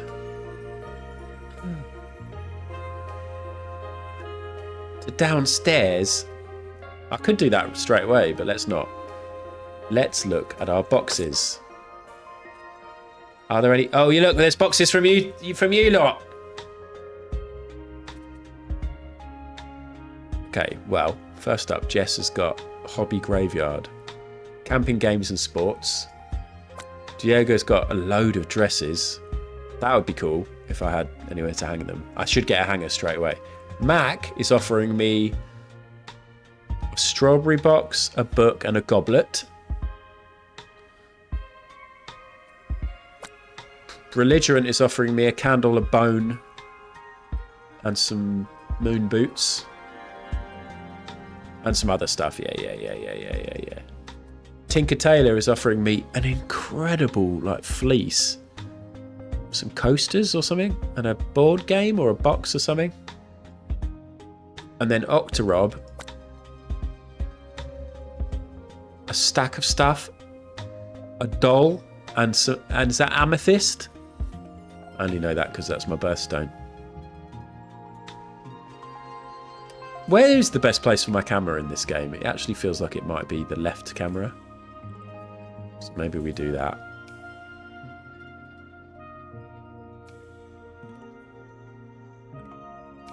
I think that might be best for not covering anything. Okay. And then you get to see all the names. Bryson, jacket and electronic. Soya cooking. Sahara kitchen. Silas queer. So queer, these things. Oh, David. Horrible David. A slinky. Outdoor. I think I want the slinky. I think we're buying that from David. How much? Max is a tenner. Belligerent. I really like that. I'm buying that. And then camping and games. This is all exciting. Thanks for taking these. I had too many things from hobbies. I dropped after less than 2 weeks. I'm going back to the basics. The basics? What are you going to make? I want to try and bake scones. My dad used to make them and I loved them as a kid. I miss his baking. Oh no, does this mean your dad is not around anymore to make them for you? No, don't worry. I moved from overseas a few years ago, but I only visit my parents once or twice a year, so I don't get to enjoy his baking very often. We often made them together when I was little. I even dreamt of becoming the baker back then, but I might be a little bit rusty now. I'm sure it's like riding a bike and will be easy to pick up again. I hope so. Thank you. See you soon. Way too much chat there. Top one's free. I think that's probably enough stuff because I need to buy a clothes rail. Fancy one. Table would be good. Decoration. Wall toppers. What's the wall topper? Flooring and wallpaper. Let's get a table.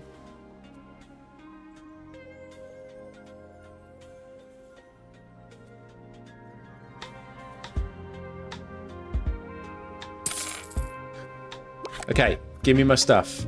Where is it?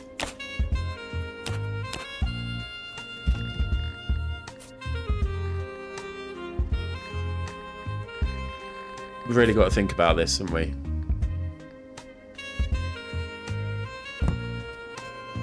Customers can't reach this now. Okay. Okay, I changed my mind. Clothing down here. Oh, you can't really cover the window. Table like over here? Or in the middle? Over here. Hello, Rewild. How's it going?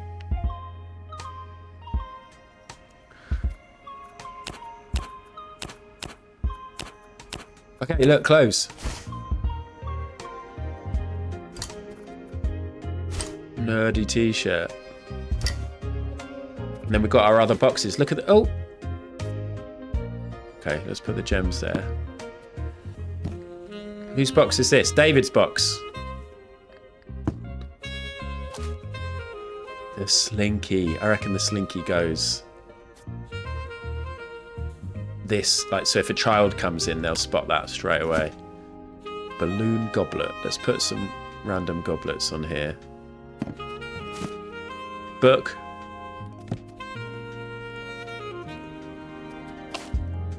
And a sand mold. That's kind of kid related. Maybe we'll have kid stuff. Thanks, David. Tinker Tailor. The fleece. Look at that fleece. Love that balloon goblet.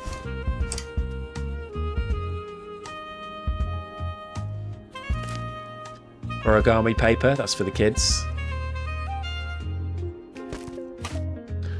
Regretto is a game. Vintage Drinky Bird. We could say that's for the kids too, right? Hiking rope. Top shelf dull stuff.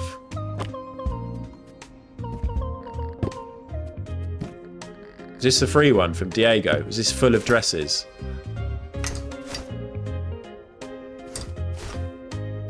Pretty cool to get loads of free dresses.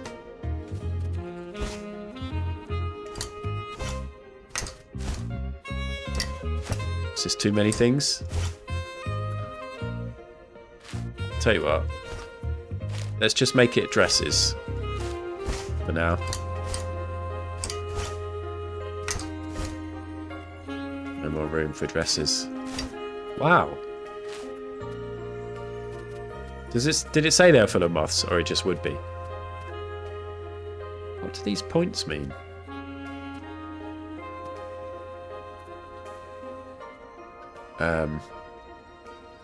I was excited that it said it was full of moths. Look at that, that's cool. Oh, more dresses. Wow.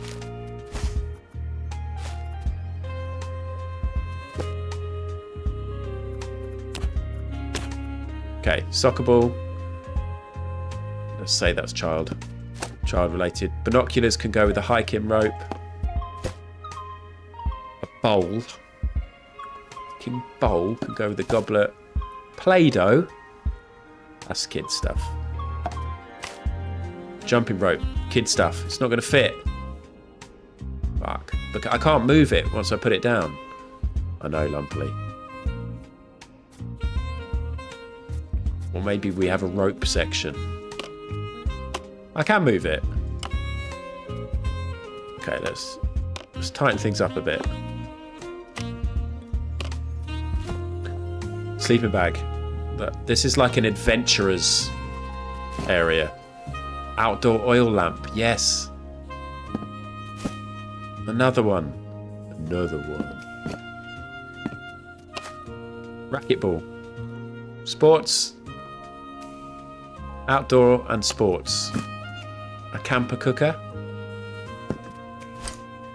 Leggings.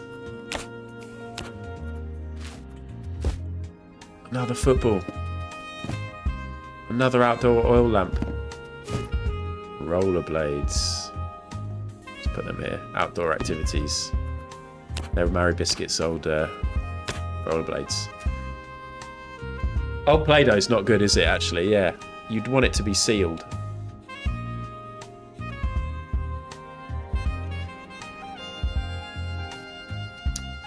Okay.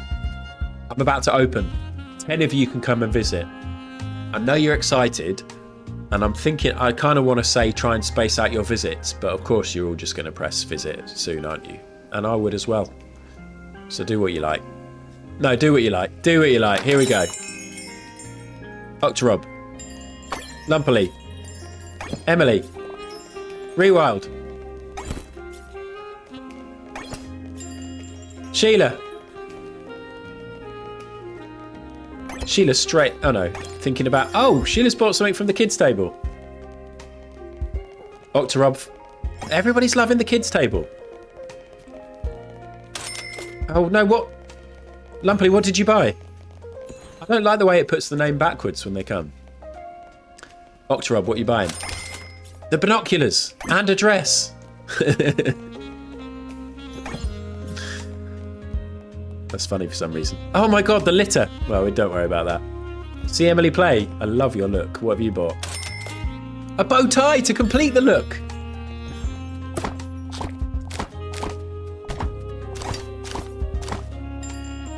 Is this Rewild? Pineapple vase. Everyone wanted that. Sheila. Origami.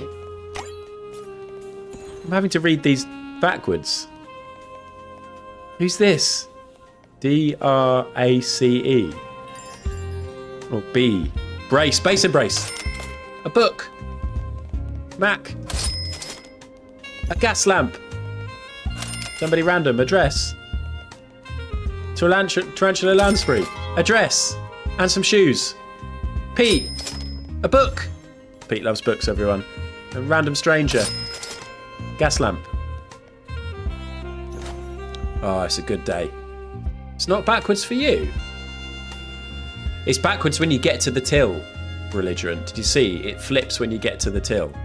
Very weird. Yeah, it's like, it's not backwards when you're walking around the shop, but when they get to the till, it flips it. Look at that.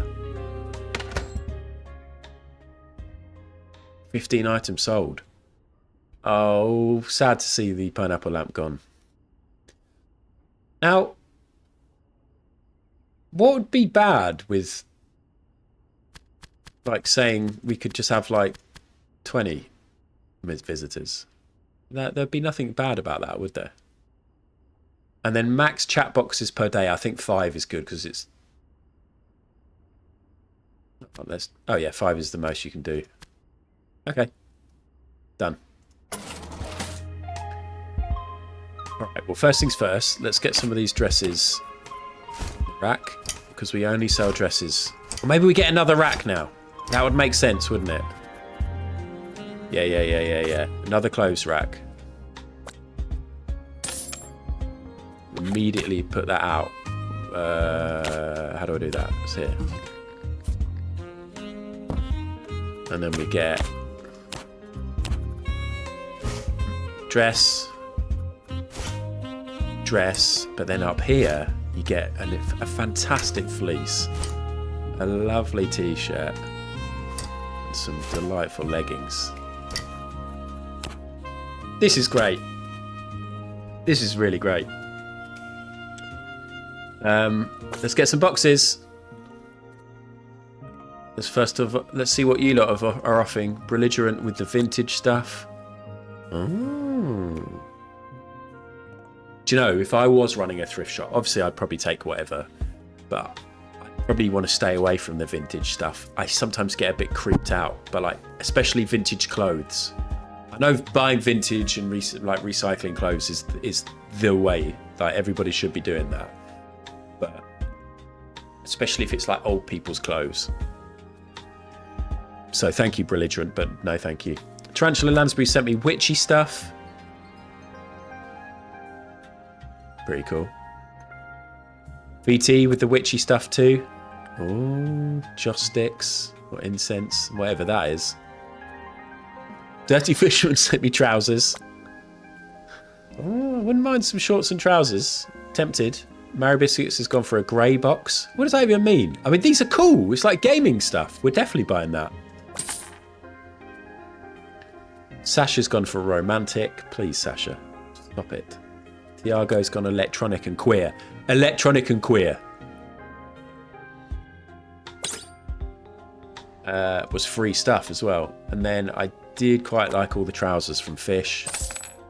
To be honest with you, maybe we have a little witchy area. Pets, nah. Romantic, nah. Vintage. Let's take the vintage and we'll see what else is in there. That'll do. We're going to probably need more space. Maybe we need to expand. We'll do one more day and then we'll expand. This is going to be witchy. Look at all these Twitch boxes. It's really cool, the Twitch integration. This is a really good game. And at the minute I'm like, is it, like it is, but is it a game that I'm going to love and then won't play again? I don't think so. I think I will play this again. I might even do extra stream next week. Thank you.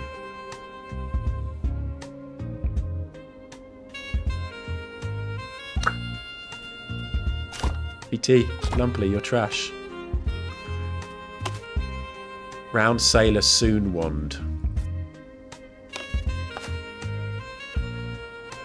Tarot deck.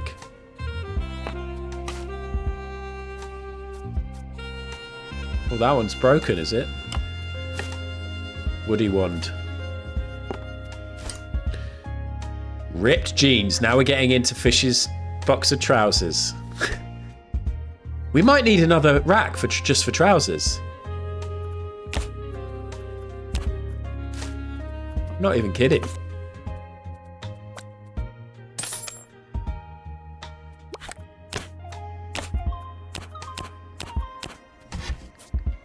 I'm not even kidding. Trousers.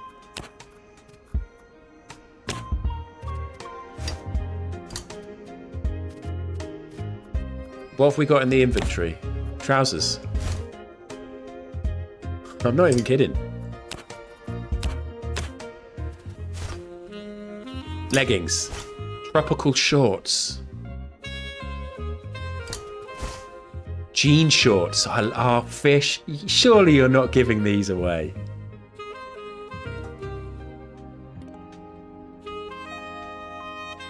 Your little Daisy Dukes. What are those? Ripped jeans. Skinny jeans. You honestly, you never go for one style. You never find a style and stick to it with Fish. His legs always look different. Most people, you can discount their legs. Like, you see people in real life and you take in, like, accessories and what they're wearing on the top. But with Fish, always something new. Incense stick. Witchy tote bag. Oh, that needs to hang. Okay, that can go here. Another wand.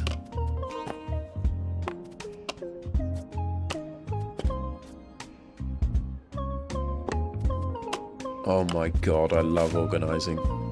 More tarot.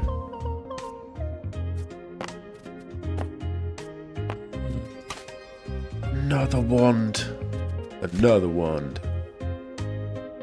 Nobody's buying these crystals. Mobile phone? Where do I put that? Up here, look. Accessories. Watch, mobile. Vintage toy robot. On the kids' table. Joystick. Laptop from Mary Biscuits. Mary Biscuits' laptop! We're finally going to get Mary cancelled. Although, you know Mary will have reformatted the hard drive for sure. A spinny? VHS player? No, Mary. Can't get rid of that. I'm actually going to put that in storage for now. The cassette recorder's so cool. and it will fit there. Full of cat pigs. Finally, we've cracked into Mary's hard drive. There's 4 sections. Each of them is a different cat. Wooden clock.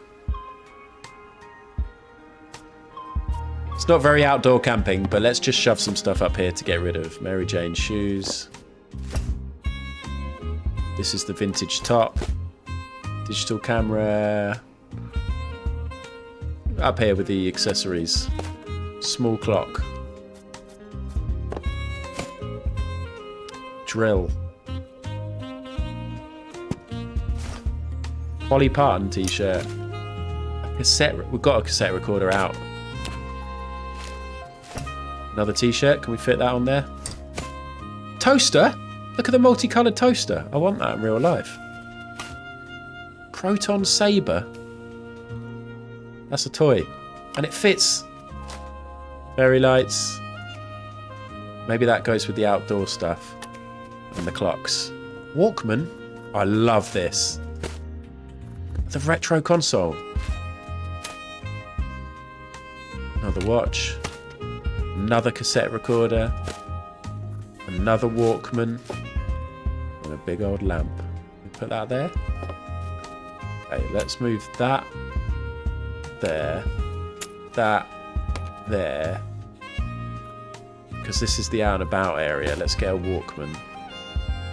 Can we put 2 Walkmans? We can. I might leave all that. Wish we still had the rope section. I really love this. Mostly I'm really enjoying the colour palette and just the illustration style of all the little items, and I love isometric games like this. This looks really cool and is really pleasing to me to do organising. You ready to drop litter? Don't ruin it, Sheila! Right, we're going to play the day, and then I'm probably going to expand. It's going to be annoying having to go down. I don't need to expand yet, do I, actually? Why not just fill up with tables and stuff? Here we go. Max in. Hold on, pause. What? Oh, I had points for the score. I had the score for how the shop was looking. Look all this litter. John the Human, Belligerent, Sheila. I've got messages as well. I'll pick up my puppy from the shelter soon, and I still need a second dog bed so he can hang out in the living room. Okay. I don't have one. Do you sell kitchen equipment? I'm looking for a microwave. What would I do if I did? Can I reply? Doesn't matter. Play. Enjoy, everyone. Oh my god, look. John's here, Cherry's here, John's here, David's here, SCF is here, Mary's here, Lumpley's here, Basin Bracer's here, Pete, Mac, Sheila and Fish. Just ransacking my shop. Is Fish going to buy his old trousers back? Who's going to be the first customer? Oh, is it Sheila or John the Human? It looks like they're both heading to pay. No. Pete's going to pay. Pete, what do you get? The vintage tote bag. Cherry. Look at you all queuing. Cherry, what have you bought? The drill. Was this Sheila? Sheila's bought some leggings. Is this Rewild? I can't. I want. Basin Brace. Some of Fish's shorts. John the Human. A digital camera. Why are the names backwards? This is like an extra test.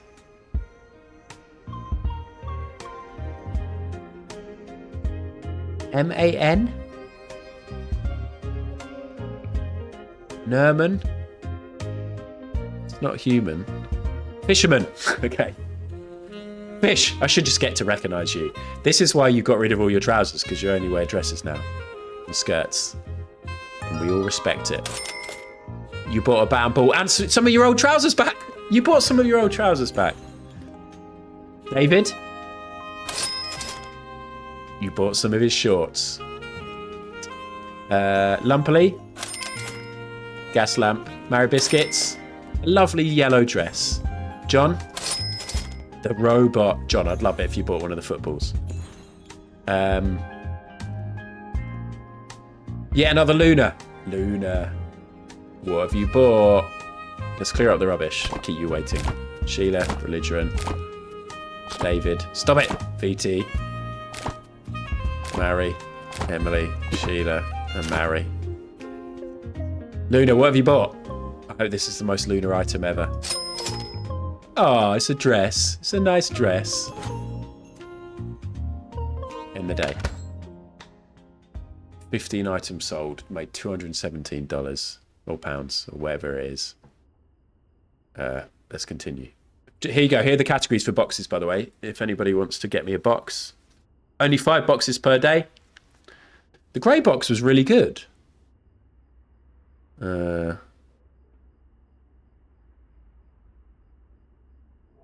yeah, there's only 5 per day, so you might want to save some of those. I don't think they rack up to the next day.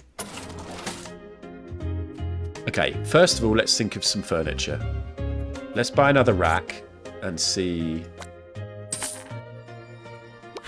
Does that fit here? No. Put it here?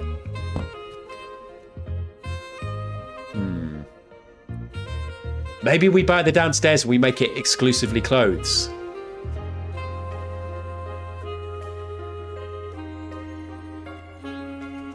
All I needed was a Mary Biscuit, yes. Hello, Ad. See you've opened the downstairs room. I'm already feeling nostalgic. This is where we used to host all sorts of events. That reminds me, you should really host an opening event to get the ball rolling. Do you think anyone would come? Of course, you silly goose. The people in this town love a good excuse for a gathering. Plan the event in the calendar. Schedule an event. Events can be scheduled on the pin board. Open it, click on the events button.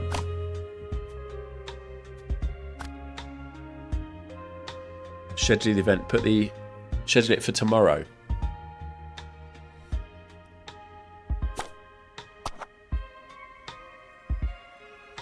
Other events, look. Okay, so we're having a grand opening tomorrow. Oh my god. No, I want members of chat to be my regulars. How did the game know that? Oh, so we've got a dog bed and a microwave has been requested, so maybe we can try and find them. Oh, the event increases demand for vintage. Okay, well look at this. It's not a great space, is it? I suppose we can just have clothes there and clothes there. Let's try it.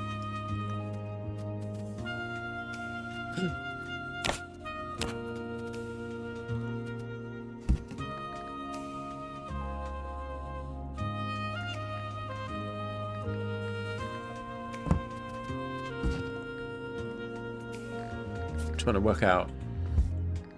No, okay, what we're going to do is this.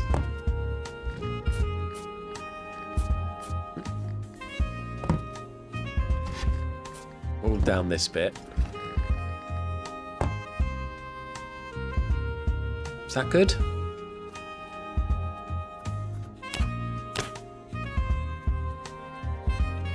Can I not buy any more furniture now? Sorry, you're talking. Marvellous, I can't wait for the grand opening of addendums. Oh dear, I have to go or I'll be late for my QI Gong class. Key Gong class.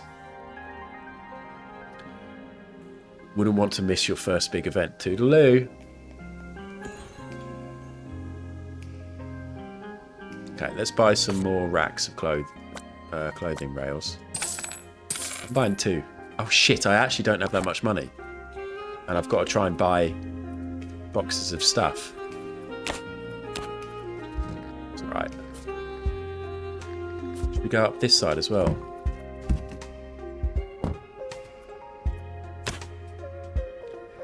Ingrid. Okay, maybe we look at what boxes we can afford. So what have you lot bought? Fish has bought me some trousers. Mac has bought toys. Austin, we don't know. Sheila, a yellow box, and Belligerent, a vintage box. And then a load of random stuff. And the free stuff today is crafting stuff. So I always take the free stuff. And then I prioritise chat over everyone else. So let's have a look. Fish. I'm buying them. Mac, look at this stuff. Definitely buying the toys. Austin, is this a bong? Austin's stoner days are over. He's no longer going to stay at home hitting the bong while sat in his kilt and tank top. I'm buying it. Sheila's buying a load of yellow stuff, including a football and some great yellow DMs. Belligerent, I'm buying it. I think that's all I'm buying. It's a vase, I swear. Look at this. Actually, maybe this is a very satisfying game to play. I think it was £13, so it's not mega cheap. I've got money in my Steam account. I mean, that is pretty cheap, but it's not like a £3 wonder. But it's a well put together game, isn't it, so far? I really like it. Dresses. Maybe we have... That's matching. Now we're going to start organising into sections. T-shirts and tops.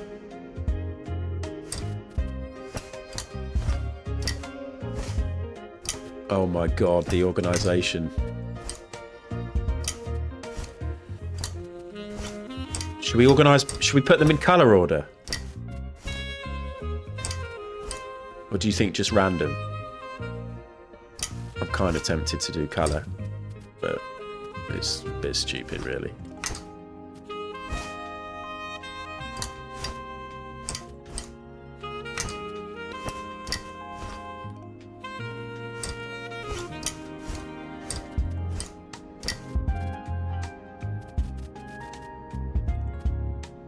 I preferred random, but we've done it now.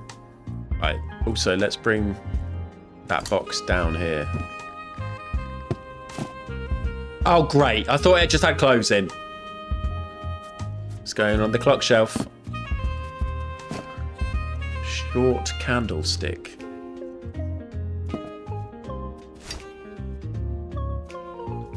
These are the kind of fleeces and bomb jackets that I look at those, I'd love to own one of those, and if I owned it, I'd never ever wear it. It's simply too gaudy and bright, and I would not have the confidence. I wish I did. It's a tall candlestick. Sure. Let's put all this shit over here. Austin's tank top.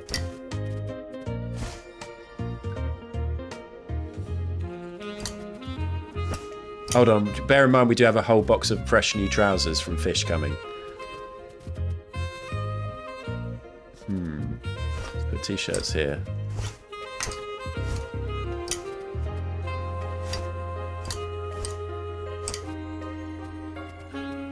And then skirts and shorts.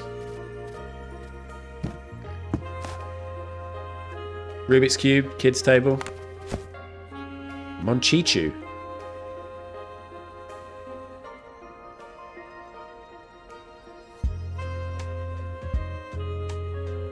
A tree growing through the shop.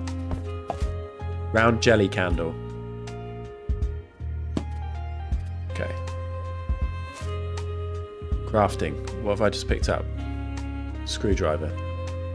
That can go with like this stuff. Mary biscuits. Little bottle of water. Drill. Hopefully Cherry will come in for another drill. Modelling clay. I think we need another kids table, everyone. Hey, Cherry. Scissors.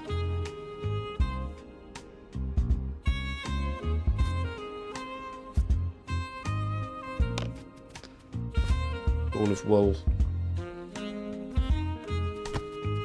Doesn't really go there, does it? Let's just put it there. The kids' table is absolutely stacked. Cutting mat. Shit, we've got all this stuff up here as well. Screwdriver. Okay, okay. We're getting a load of toys now, so I think we need to buy another table.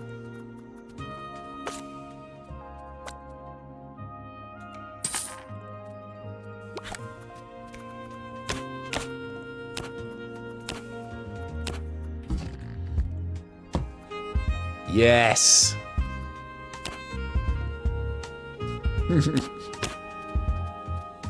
Okay. What did I do with the 8-ball then? Did I put it in storage?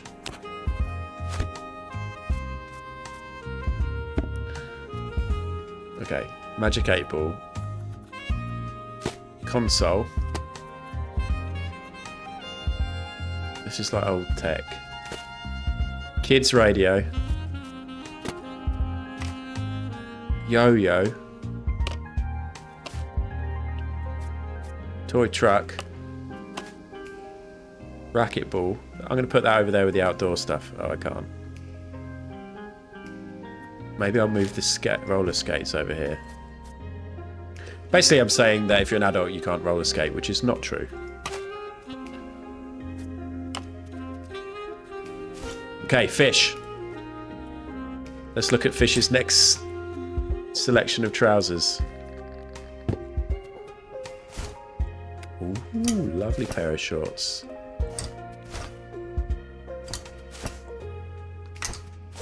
All white. One of those pairs.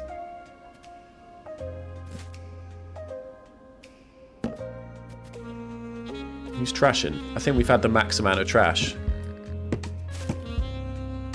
Shoes. Oh, they can go here. That's cool.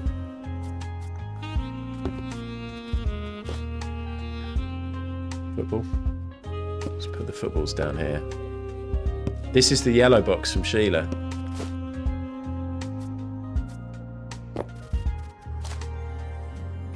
The yellow screwdriver.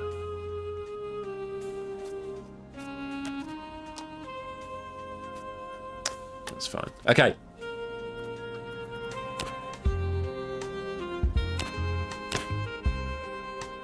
This is how we look.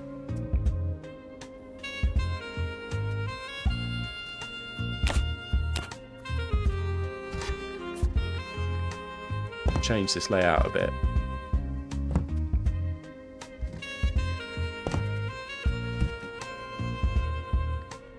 I wish they'd like snap together.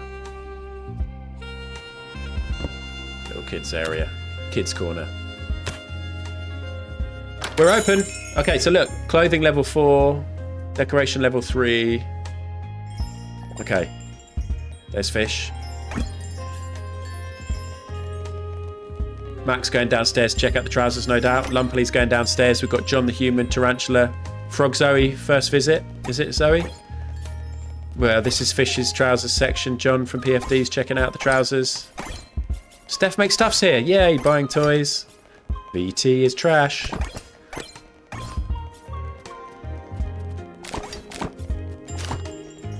Top Dog, welcome. I can only have 20 of you visit a day.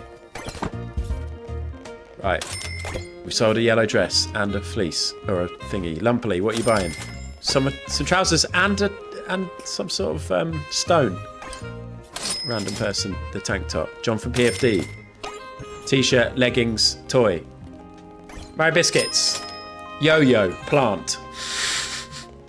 I can imagine Mary Biscuits going buying a yo-yo and a plant. Zoe. Dress. Lovely dress. Tarantula Lansbury. Football. Shame you couldn't make the final of the old Fantasy Football Cup. Steph Makes Stuff. Joystick. Oh my god. Joystick and a Walkman. Yet another Luna. Shorts. Mobile phone. Tarot. Rollerblades. All the things. All the classics. John the Human. Dress. Vase. Toy. T-shirt. SEF. Same T-shirt as John. You two just bought matching T-shirts.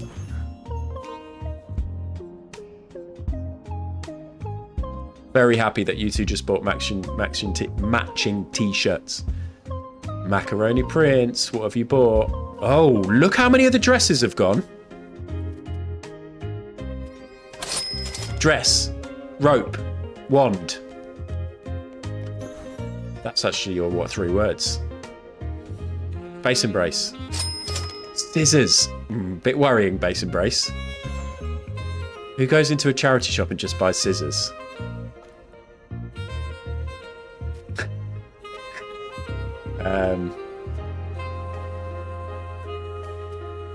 Who's this?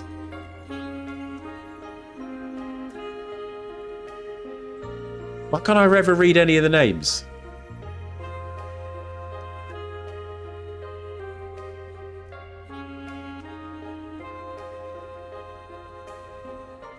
Someone man. We've had this before, haven't we? It's Fish. I'm so sorry, Fish. I should recognise your outfit. I'm finding fisherman really hard to read backwards.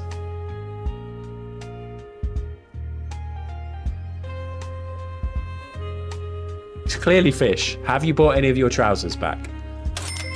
A cauldron, a dress, a bomber jacket thing, and a clock.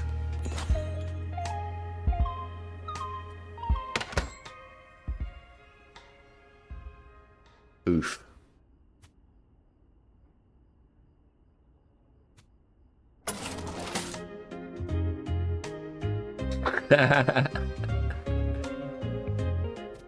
Right, let's clear up all this rubbish first. Oh god. Everyone, this is like any game, like the supermarket sim and stuff. It's a rush, and it's fun to expand, but as you expand, everything gets harder and takes longer. Right, what have we got in the inventory? Electronics. I feel like we need like an electronics bit. Oh my gilly goodness. Hello, Domella. Thank God it's Friday. Thank you very much for the sub. I hope you're good.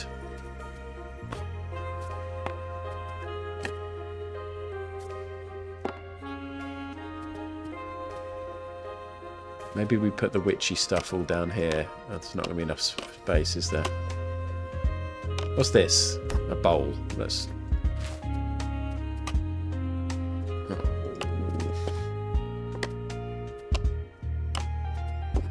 I'll sell that. Separately. Okay, what I'm thinking is...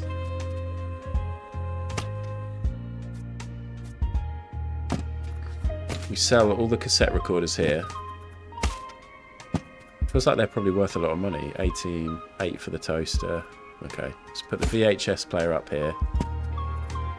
Toaster up here. I love that toaster. Put the Walkman up there with the cassette players.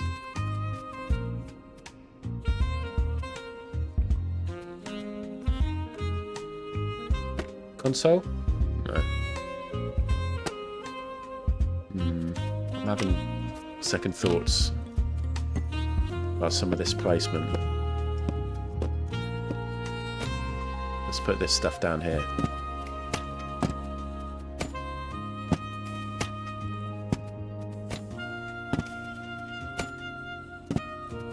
A little electronics table. This is like outdoor camping. That's kind of kids. This is like random shit. Shoes can go down here now, look.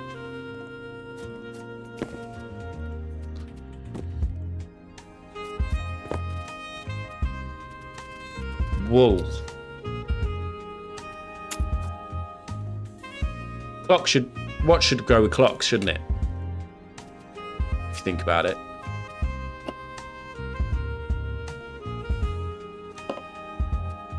This is like witchy stuff, so let's put crystals over here. Crystal ball is kind of witchy. Aiden's bong. Plant pot. Don't have many books. Jelly candle? Is that like a kid's item? Let's say yeah. Open flames. Oh, that's fine.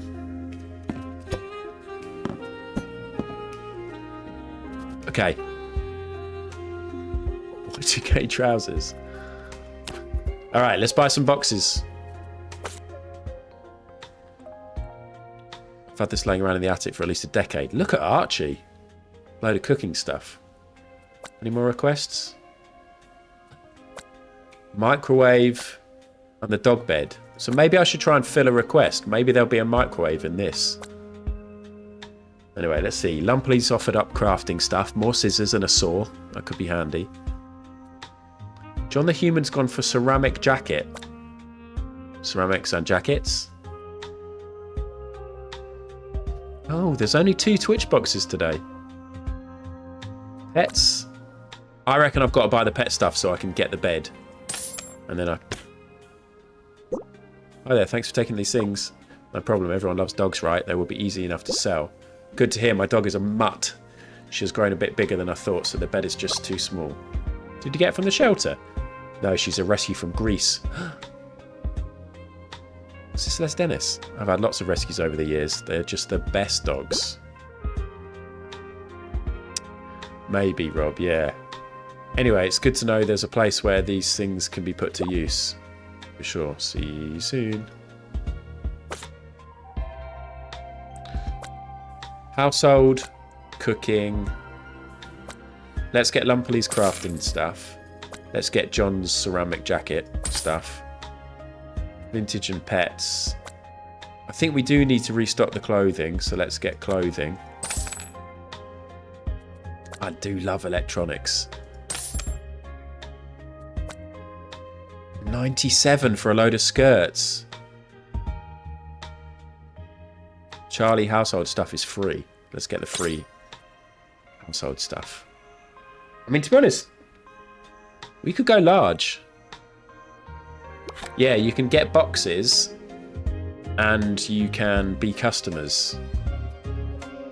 So you do exclamation mark visit. Oh, what? Look at this. Oh, we've got our launch party.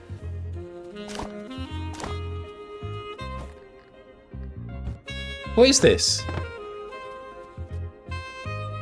So we're having our launch party today, aren't we? So do you think I should be filling this with... These are snacks and things. Should I... Maybe I should have loads of stuff, because we're probably going to get loads of customers. Laundry basket. Right, I need more storage.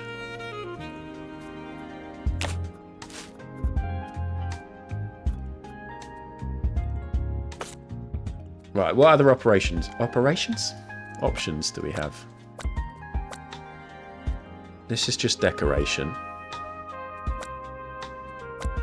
Tables, clothing rails, and shelves. I quite like this shelf. Let's get this shelf for plants. What's this again? Okay, well, okay.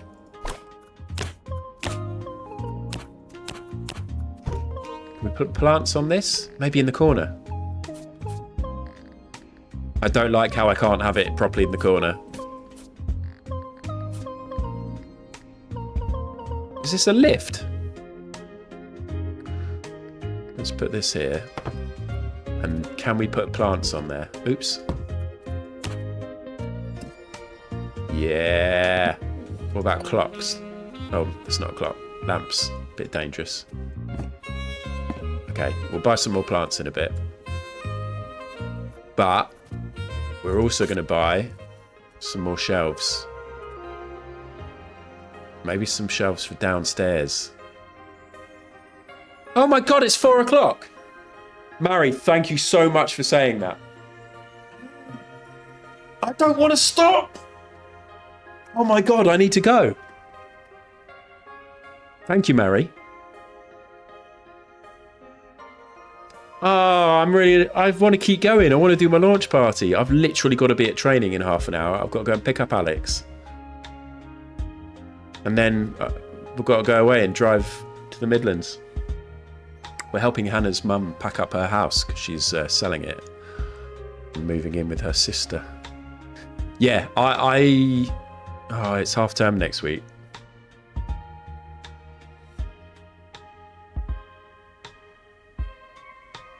Yeah, I'll try and do extra next week. Somehow. Because I want to keep playing.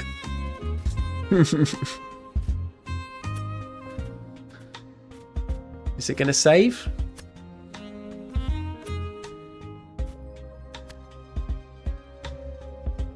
Game saves automatically each night.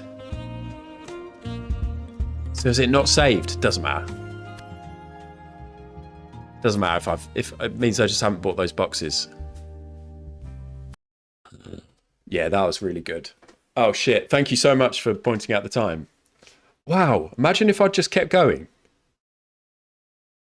I never usually when I stream, almost any game I play, I'm regularly checking the time to be like, is it time to end yet? Not in a negative way, but just because I'm thinking about it. That shows that I was not thinking about it at all. I believe I'm raiding Mac. Has Mac started? I think Mac's going to be streaming straight after me. There's no TPR Friday tonight, but you've got a Macaroni Prince right now. I didn't want to finish. I cannot be bothered to go and do football training right now. I'm so tired. Oh, the bet! It'll be fun when I'm there, but right now, I'd rather not. Manage predictions. We'll complete the crossword in 3 minutes. Thank you, Plates. Sorry I didn't do it sooner. Will I complete the crossword in 3 minutes? No.